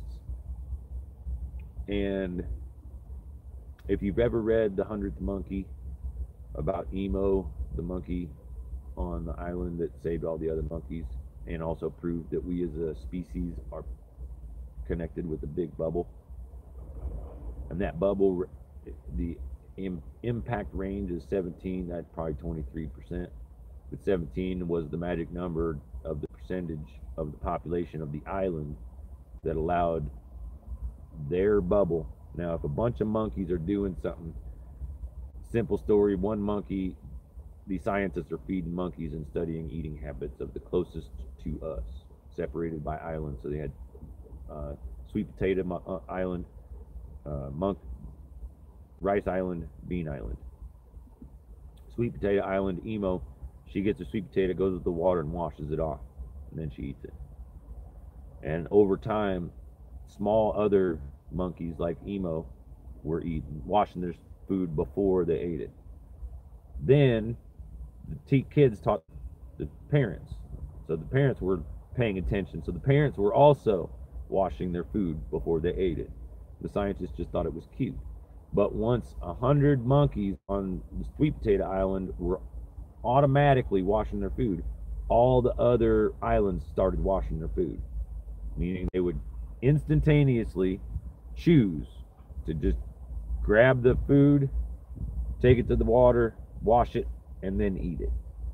And the reason that's important is it saved the monkeys on the rice island, because on the rice island, when you put rice in bags on a beach, they eat a bunch and the population increases. Then they don't have any more food because it's by weight and they get the same amount of beans and sweet potatoes.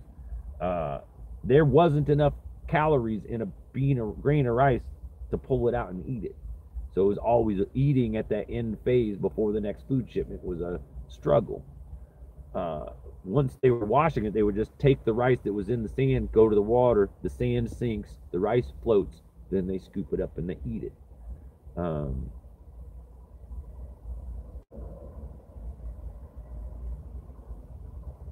The idea is this: to keep, I once had an imagination, before I was a Grateful Dead head, I was into Pink Floyd and the imaginative Dark Side of the Moon. At some point, I can't remember which psychedelic experience it was, but it's most definitely likely a psychedelic experience. I imagined, once I understood that there was a dark side of the moon, a side of the moon that we could never see, and I realized that in the 1920s, they figured out, the government, through state colleges, who were funded by governments and companies and corporations, to go out there and learn what life was about, and they found out that we as a species are connected with this psychic bubble. So the only way to keep everybody dumb is to keep a higher 80%. If we keep 80% at stupid level. Now, what they're not telling us is that could have been the result of MK Ultra and all of the beaming up and downs. Supposedly they were microwaving it. Learned also that they can control weather with it. The reason the mind experiment quit is because they learned how to make weather changes with it. I like the idea that in the future, these awarenesses will come to be true, and others will acknowledge that few far between were working separately. They say, united we stand, divided we fall. However, desegregation and decentralization of resources is a pretty good way for successful survival. If every soldier was autonomous like an AA member, every person was of that nature, we would be able to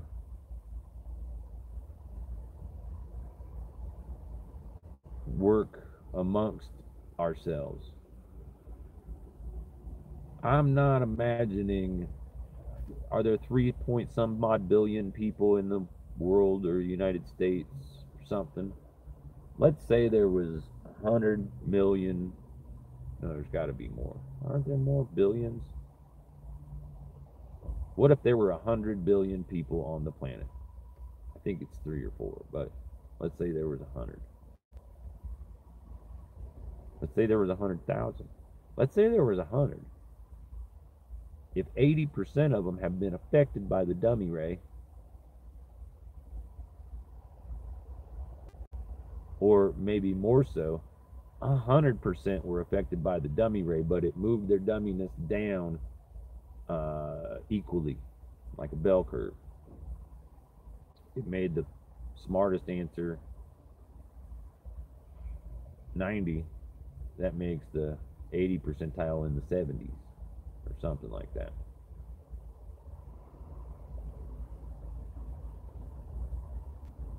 Looking at the grading system, another interesting thing, to me it's a coincidence, not that one yet.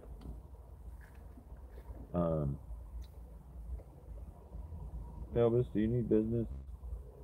He's sleeping. Are you okay? You snoozing. That was you dreaming earlier. Sometimes when he dreams, he snips and makes noises like he's awake. I can't always tell.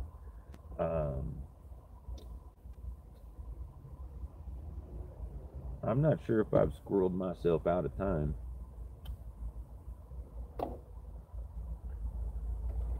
And I'm not really sure what will happen next.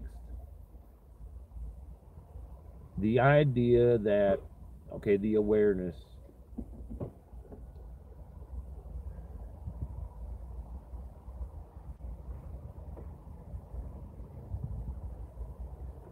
I was kind of paranoid early on, and I saw the programming: wake up, go to school, recess, go to school, lunch, go to school. I figured they were just keeping us busy while our parents slaved and worked. Doesn't make much sense unless you look at the way Monopoly is run, the game of Monopoly. It's all about the most money, who gets the most, and that game ends when one person has all the money and everybody else has none. That system kind of works. However, they've learned to spread that top part out, and we'll say 538 of them. It may or may not ever increase, but that just happens to be the number of electoral college votes, which is stupid to even exist anymore. 1,800 electoral.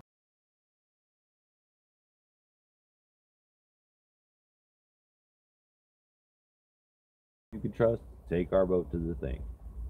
Transportation was difficult. We have electronic technology that is identified by a computer for all of us that are in the functional world. If we wanted to vote,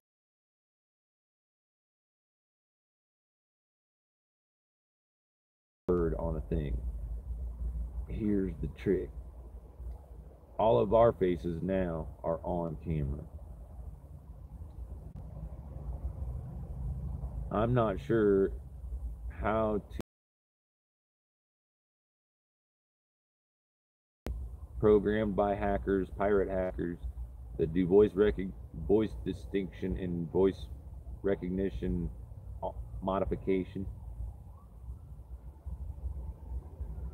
even to the point where you could pick algorithms of different people and you can make anybody sound like anybody else, the same way that they have those picture things that put the stupid cat ears on their head. I guess you're right. After an hour and 45 minutes, I talk too much serious shit, not enough funny stuff.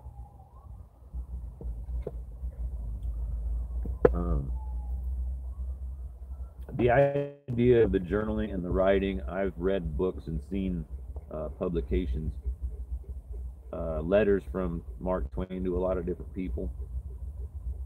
I'm not really imagining that. At one time, I probably imagined that tweets might have at some point become popular or famous.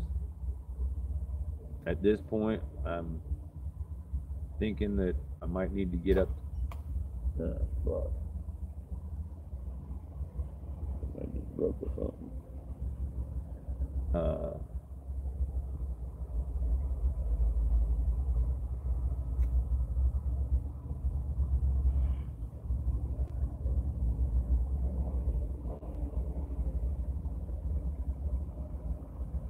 Oh yeah. So part of the thing about doing these documentations is, what if catastrophe happens? What if the things that we imagine can never happen happen? And what if all of us are gone in an instant? Poof.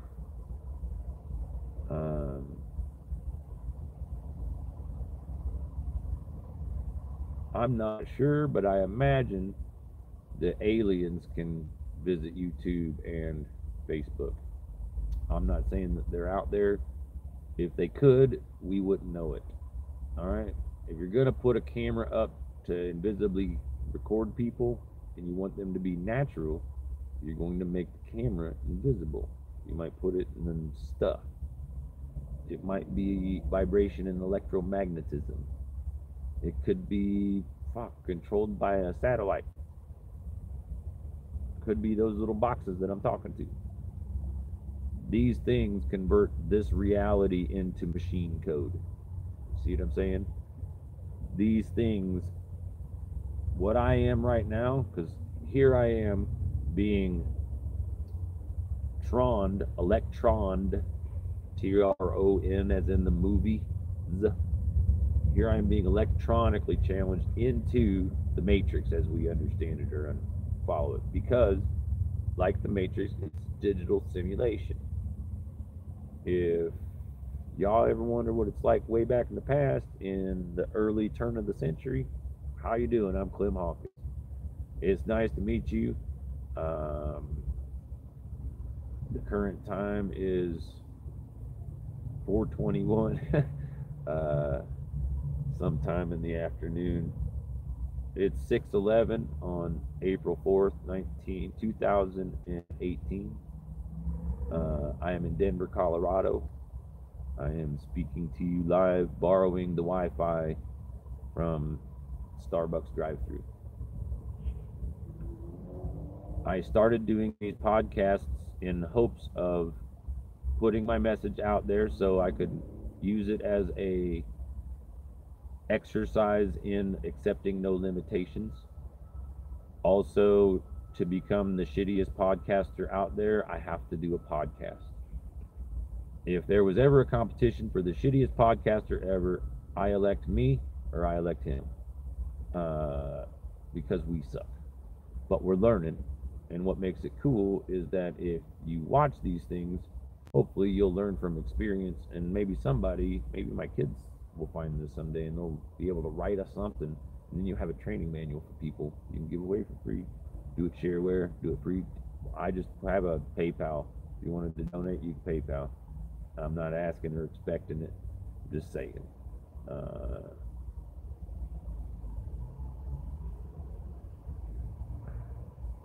The idea is to create a podcast to teach people how to do podcasts with little or no money, using technology. DIM, did it myself, WIT, with internet technology. DIMWIT Productions. So, DIMWIT Productions, if that's what you wanted to use, you're welcome to it. If you want to make up your own, fucking do it. But you put stuff out there, it's published, you document it, everybody can see that you're legit or you're not. You know what I mean? And I really honestly accepted. I remember in high school, I decided with that whole bell curve thing, if I can't be the best of the best, I'm just be the worst of the worst. And without going into too much detail, but to show you my opinion on social structures in these learning facilities, institutions, moved to a new school, I made basketball team, made final cuts. I had mullet, a skinny rat tail, and short hair, like a mullet. It was a guy on the Square Pegs TV show that inspired it, because I was big and nerdy looking anyway, kind of awkward. So I made the basketball team. Day after cuts, I'm going through the parking lot, and a socialite girl, maybe not prom girl, definitely one of the girls that was fucking the guys in the basketball team. And I'm pretty sure before I went to the school, I went to Westport Plaza and I was hanging out at the arcade, and I met these girls that pretended to be English, and I hung out with them. I might have given them a ride somewhere, hotel or something, said see you later, bye, forget about it, go to school. These two girls go to my fucking school. And so I see them. They're in the fucking parking lot, walking really slow, blocking all traffic. So I honk the horn. I'm like, move your fat fucking ass, you lying bitch. I was drinking, but I was always opinionated. She might have been going out with a guy on the basketball team. Long and short of it was, that afternoon or the next morning, basketball coach calls me into his office and says, hey, I got to let you go. I got word from my players that you hang out with the wrong crowd. So at that point, I decided to become a stoner. I'd just be the worst of the worst. Be like, fuck you. I already got in 5th grade, wake up, go to school, recess, go to school, lunch, keep them occupied while the parents work. That's what fucking schools do. They program you for life. Because in school they teach you, with money, in God we trust, with money you have food, shelter, clothing, and companionship. Maslow's hierarchy of needs. Those 4 things are required for a human being to reach their maximum potential and understand their life purpose. Their existence in American society and in first world countries, in American banking by Rothschild 101. Food, shelter, and clothing. You're programmed that the more money you have for that, the better your companionship is. I found it's almost the opposite. I'm not saying there aren't good rich people, but there's a lot better. If you're poor and there are other poor people around you, they will be nicer to you than rich people will be to you, usually. If you were out flying a sign on a curb, which, anything helps, even a smile. If you're out there doing that, basically your job is keeping everybody's job working, because they figure your life is miserable and you have to stand out there and be totally embarrassed in front of everybody that you don't have the capability of affording anything for yourself, and you depend on handouts. Now in other cultures, like in Siddhartha, which is the story of the Buddha, in Siddhartha, it was common that spiritual guys would have this cup. It was their donation cup. And food, change, whatever they would put in the cup, that's all they lived on. If it weren't for them getting the donations, now the awareness of karma, tithing, if you give 20% away, you're blessed 200%. So that enables the population to thrive. So everybody becomes more and more wealthy. In Blues for Allah, the awareness was the beggars went on strike and no longer would take the donations. At that point, the rich people that were aware of that, sorry, the battery just said it's time to recharge. This is Facebook. Hey everybody, love you family. This is my live broadcast. Clem Hawkins, DIMWIT Productions, Publishing, Time Lapse Creative. I'm listing all of my links. If you're watching this, well, maybe I have to write the links in, but if you're watching this, you can read along and type it in on open a new tab. Still listen, that's what I do.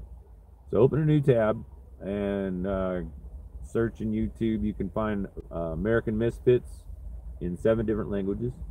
That's American Misfit, $, Clem Hawkins, second text edition, I think. English version, German version, Spanish version, French version, Russian version, Chinese version, Japanese version. And theirs are different, but I did my best. I went to Google. I took the time and I translated each fucking page and then copied it over. True fact. But not accepting limitations. I'm going to use the tools as they may or may not be intended. So I'm going to do this. Shit, can I do this way? That's Mr. Elvis back there. Say hi, Elvis. Elvis, say bye. You say mahalo? He's like, I'm busy looking myself. And I'm Clem Hawkins. I'm going to try to time this at 2 hours. Or I'm not sure if I can just do it until the power runs out. I got these batteries, but I'm not sure where the cord is. And that's my Facebook stream. So, oh, that's what I was doing. Oh, look, a squirrel. For my YouTube viewers, if you care, I am Clem Hawkins, C-L-E-M. Oh, it's on the title of this thing. Clem Hawkins. I'm on Facebook. Feel free to come over there and holler at me. For my Facebook people, I'd love it if you wouldn't checking out this podcast. Clem Hawkins, what was it? Clem Hawkins live at 4 on. Oh, it's the date, 4/4/18/420. Clem Hawkins 420. That might get you there. Do-it-yourself podcasters, external battery, USB. At this point, I can plug my Facebook phone in and keep that stream going while I figure out how to fix this YouTube stream. Because, you know, I do this. That's weird that that angle's that way. Because this is the corner, but the camera's way up there. Power cord's right about, or right there. That's at the bottom. Without a adapter, I cannot.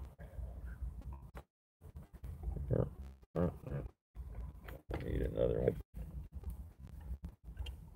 Oh, I need to turn that to green.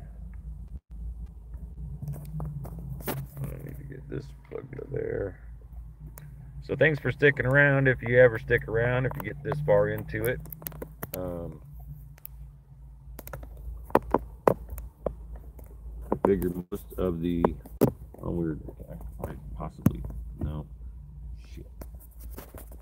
There's not much of a convenient place to put this when it's got that cord in there on this orientation.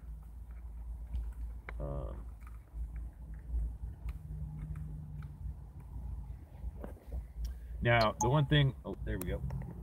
Part of the thing I like to contribute to the do-it-yourself podcasters, yeah, when I added the cables, it put different angles of twist on the camera. Sorry about that, folks, but I can do this maybe. That'll work. Nice. So I got one, and phones are charging. Excellent. The podcast continues. I had 2 minutes and some odd seconds. Might be a good time to smoke another something. The idea. Shit. Oh, look, a squirrel. Okay. The idea of this is probably not like most people would think.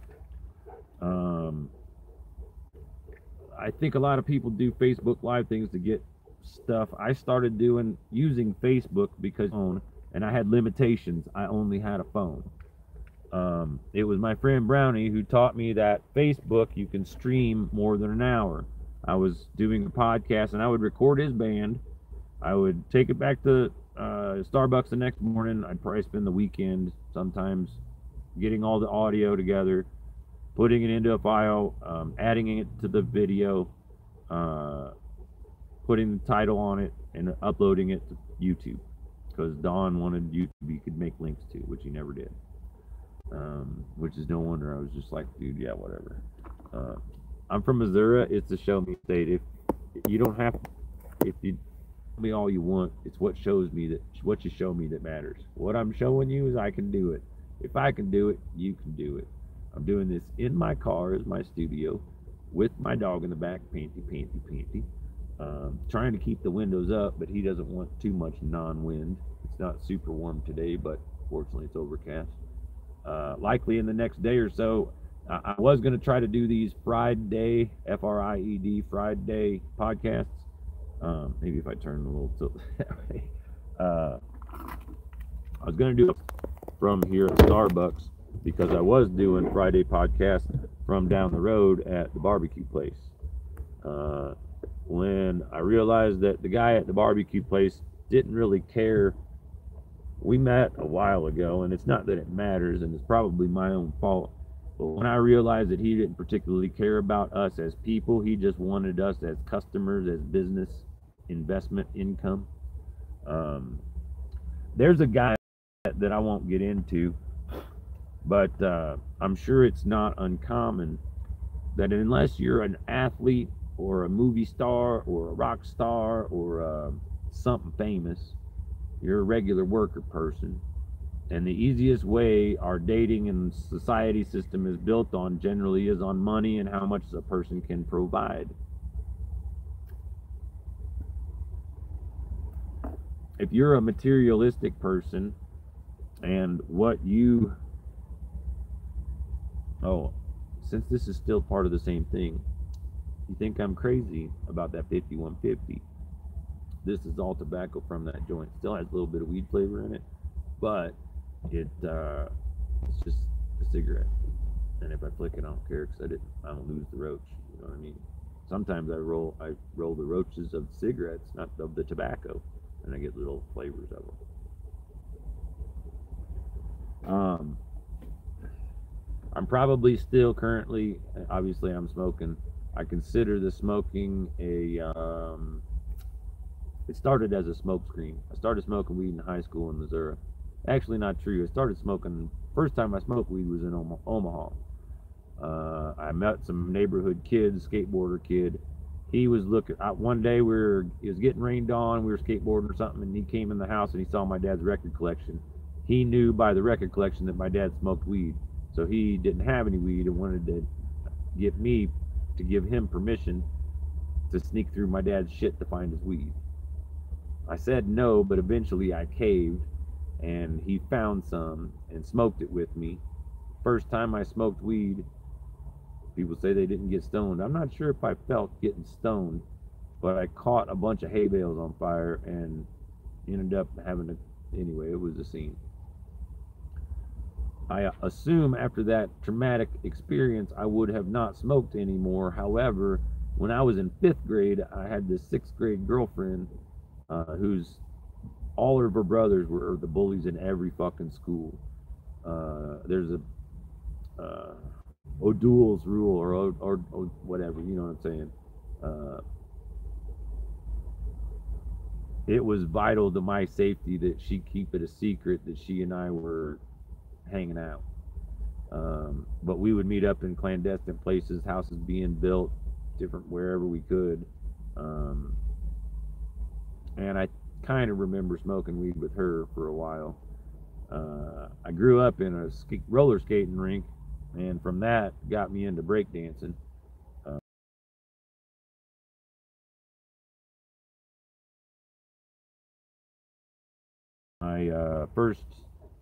That lasted about a week and a half. I was going to this dance club a lot, this maybe 18 and over, or maybe it was an all ages dance club where a lot of break dancers would go in the 80s. And I met a couple of guys. I think I met Chance at the roller skating rink dancing, and he told me about the club, Buffalo something.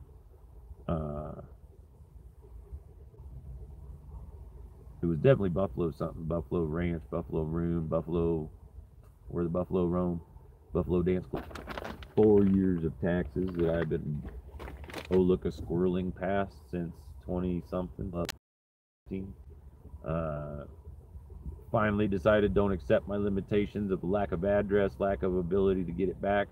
I researched it online. I found that they would do it direct deposit. So I get 3 of the 4 years on direct deposit. The other one might show up this summer at my friend's house. I have no idea where I'll be then or whether I'll have an address.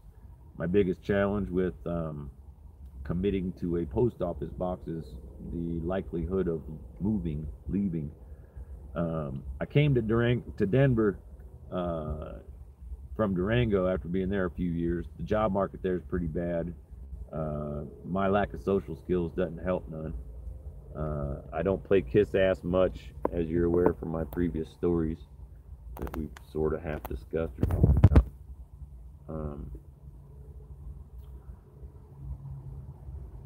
But I'm getting my podcast out there, and I'm finding ways of overcoming these challenges. I figure as I see the hurdles and find ways around them, that can convince and help other people. I'm aware I tend point I thought I would get a thing, so up here, all of this space, that would be room for text to overlay. Long and short of it was, I got my taxes. I'm expecting to get that money next week, and I hope they'll put RAM to max out my computer and get myself to a position where I'm a little bit more, when I do these podcasts, it takes a lot of time and energy, which is great because I have tons of time and I have tons of energy. But the difficult thing is it takes a lot of time doing other stuff, because when I do this, it's easy. Once I go to the editing process and I like adjust this crooked shit, because I could do that. You lay out the whole video, which is now 2 hours long, right? Which is my first mistake. It should have been 20 minutes. It should have been this long instead of that long. Once you do that, that all has to load into memory, into RAM. Then once you click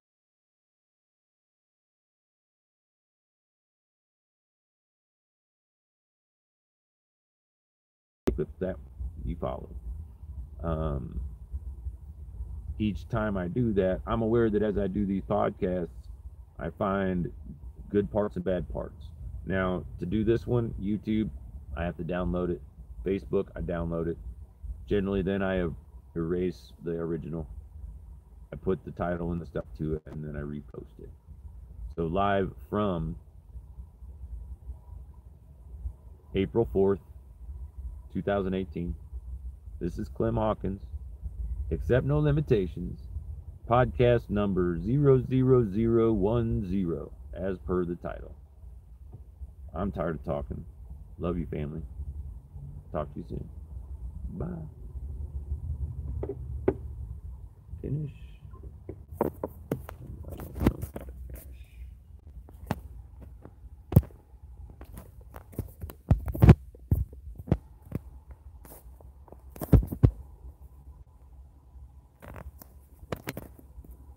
Well, I'm live, so how do I stop the live?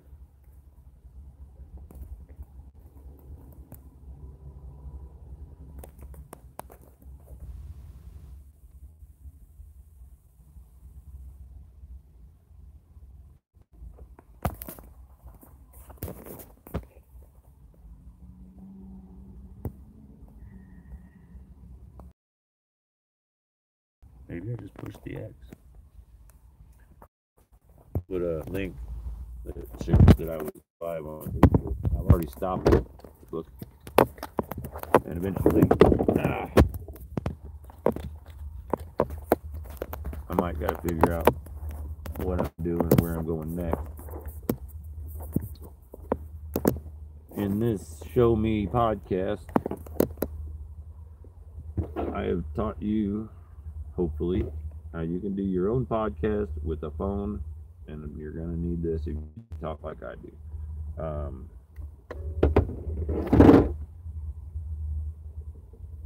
There are a lot of challenges in life, and many people, I accidentally found the nomadic life, some might say out of desperation, others might say for nothing better to do. Still others might say that that's the way my family taught me to live. My second family, the Great Dead family.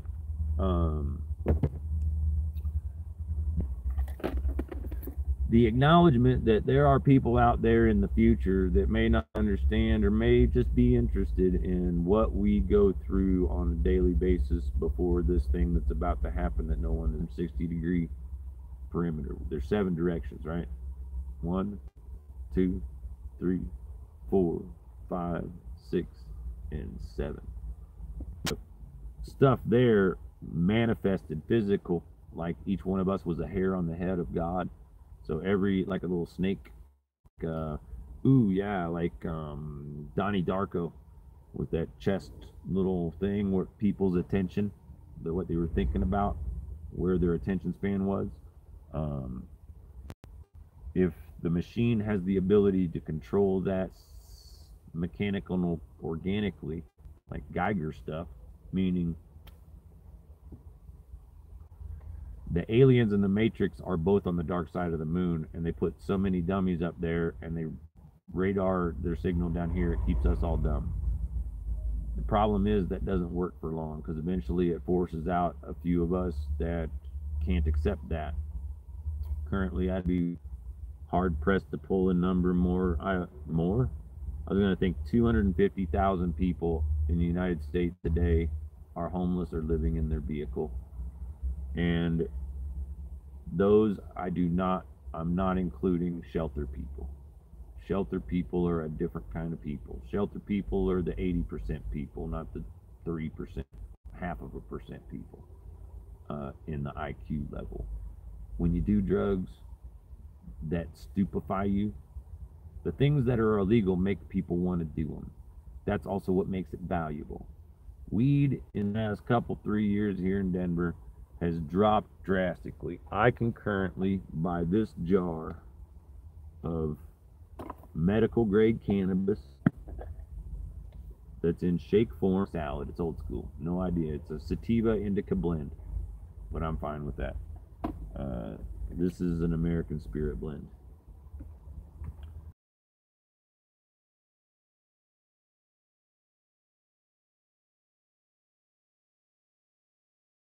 All them faults or defects is that the majority of society considers smokers defective. We're unhealthy.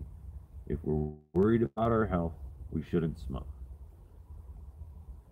One of my first roommates in life, a buddy, Doug Haviland, used to smoke Camel non-filters, nails in his coffin. And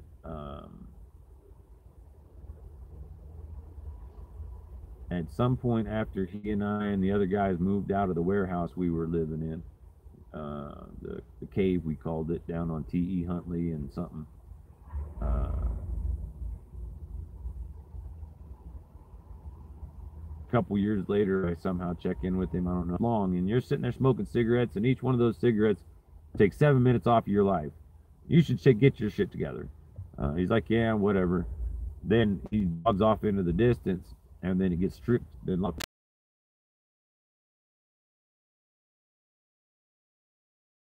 The writer, I think, or Bill the Cat turns to the writer and goes, here's the no guarantees, like toasting him.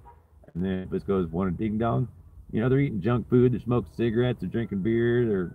He looked like Gonzo. He looked like party animal of Hunter S. Thompson incarnate. I'm not sure if that was the intention, but that's how I understand it as of this moment. I'm sure at some point, if I ever get acknowledged, it wasn't intentional. I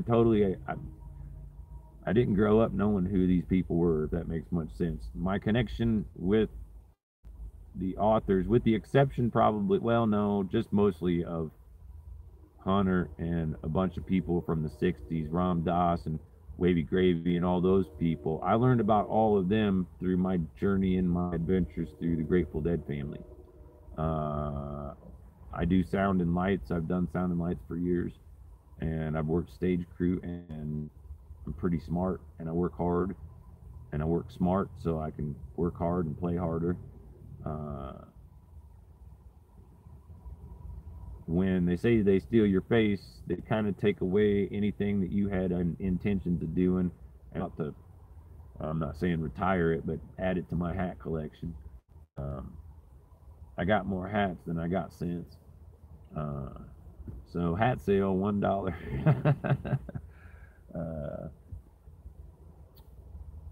The thing I'm glad about with the YouTube,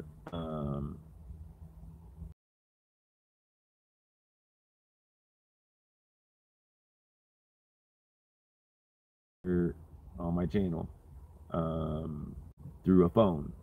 I could do it with a laptop, but I am challenged in that I live in my Jeep. I live with me and my dog live in our Jeep. Our residence is Highway USA. This is our studio right here. I could maybe throw up some. It's gonna be backwards. I was thinking I could put a little. Oh yeah, here we go. Brought to you by OB Rolling Papers, the dankest rolling papers, and by American Spirit. Let's not forget our Starbucks coffee. Now, if we could be sponsored by these three companies, as well as Denko, our favorite reason to come to this Starbucks, it's our weed store. $60 an ounce. $75 for top shelf stuff, an ounce. Used to be 3 years ago, you couldn't get that ounce for $300 medical side, or $200 on the street. 8 street days, 300 an ounce all day long. That's the cost of it to us, or 250 if they really liked you. Like if you sold a lot of a grower's weed, when weed growers harvest, first thing they want to do is get all their trimmers paid, then they got to get the product to market. Uh, Trimmers generally get an ounce per pound or $200.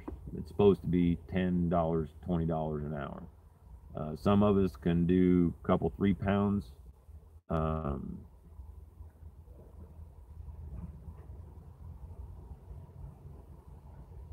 Point being is that once you got a job trimming, you had access to that weed. You could then take that weed back to your homies who you were homing with down in the fucking old in the day and hook them up with product. When weed places become recreational, fewer and fewer people will buy from that market. So making it legal takes away from the illegal market. The system knows this.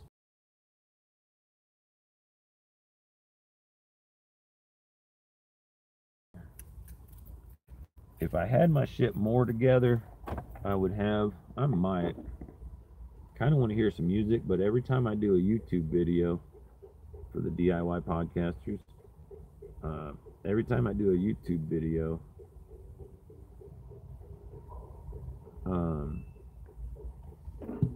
I got, sorry, let me look at the squirrel.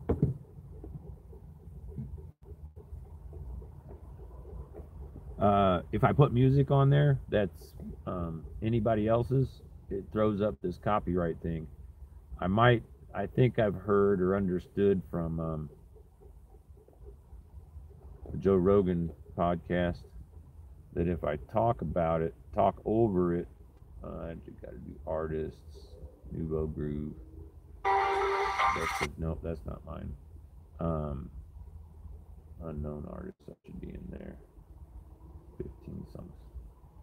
Oh no, these are those fucking remix deals. These ones almost all come up.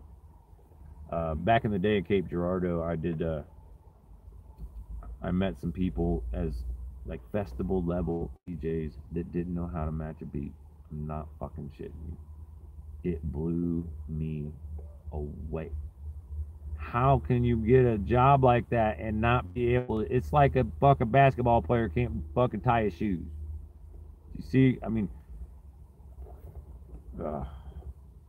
oh yeah, I could do that. I'll grab my SoundCloud. I forgot to tell you I have a SoundCloud account. It's Clem Hawkins and Shanti Sena, ShantiSena. No guarantees about me getting this. How do I do that without having the app? Plus it's download. I think I gotta use Chrome.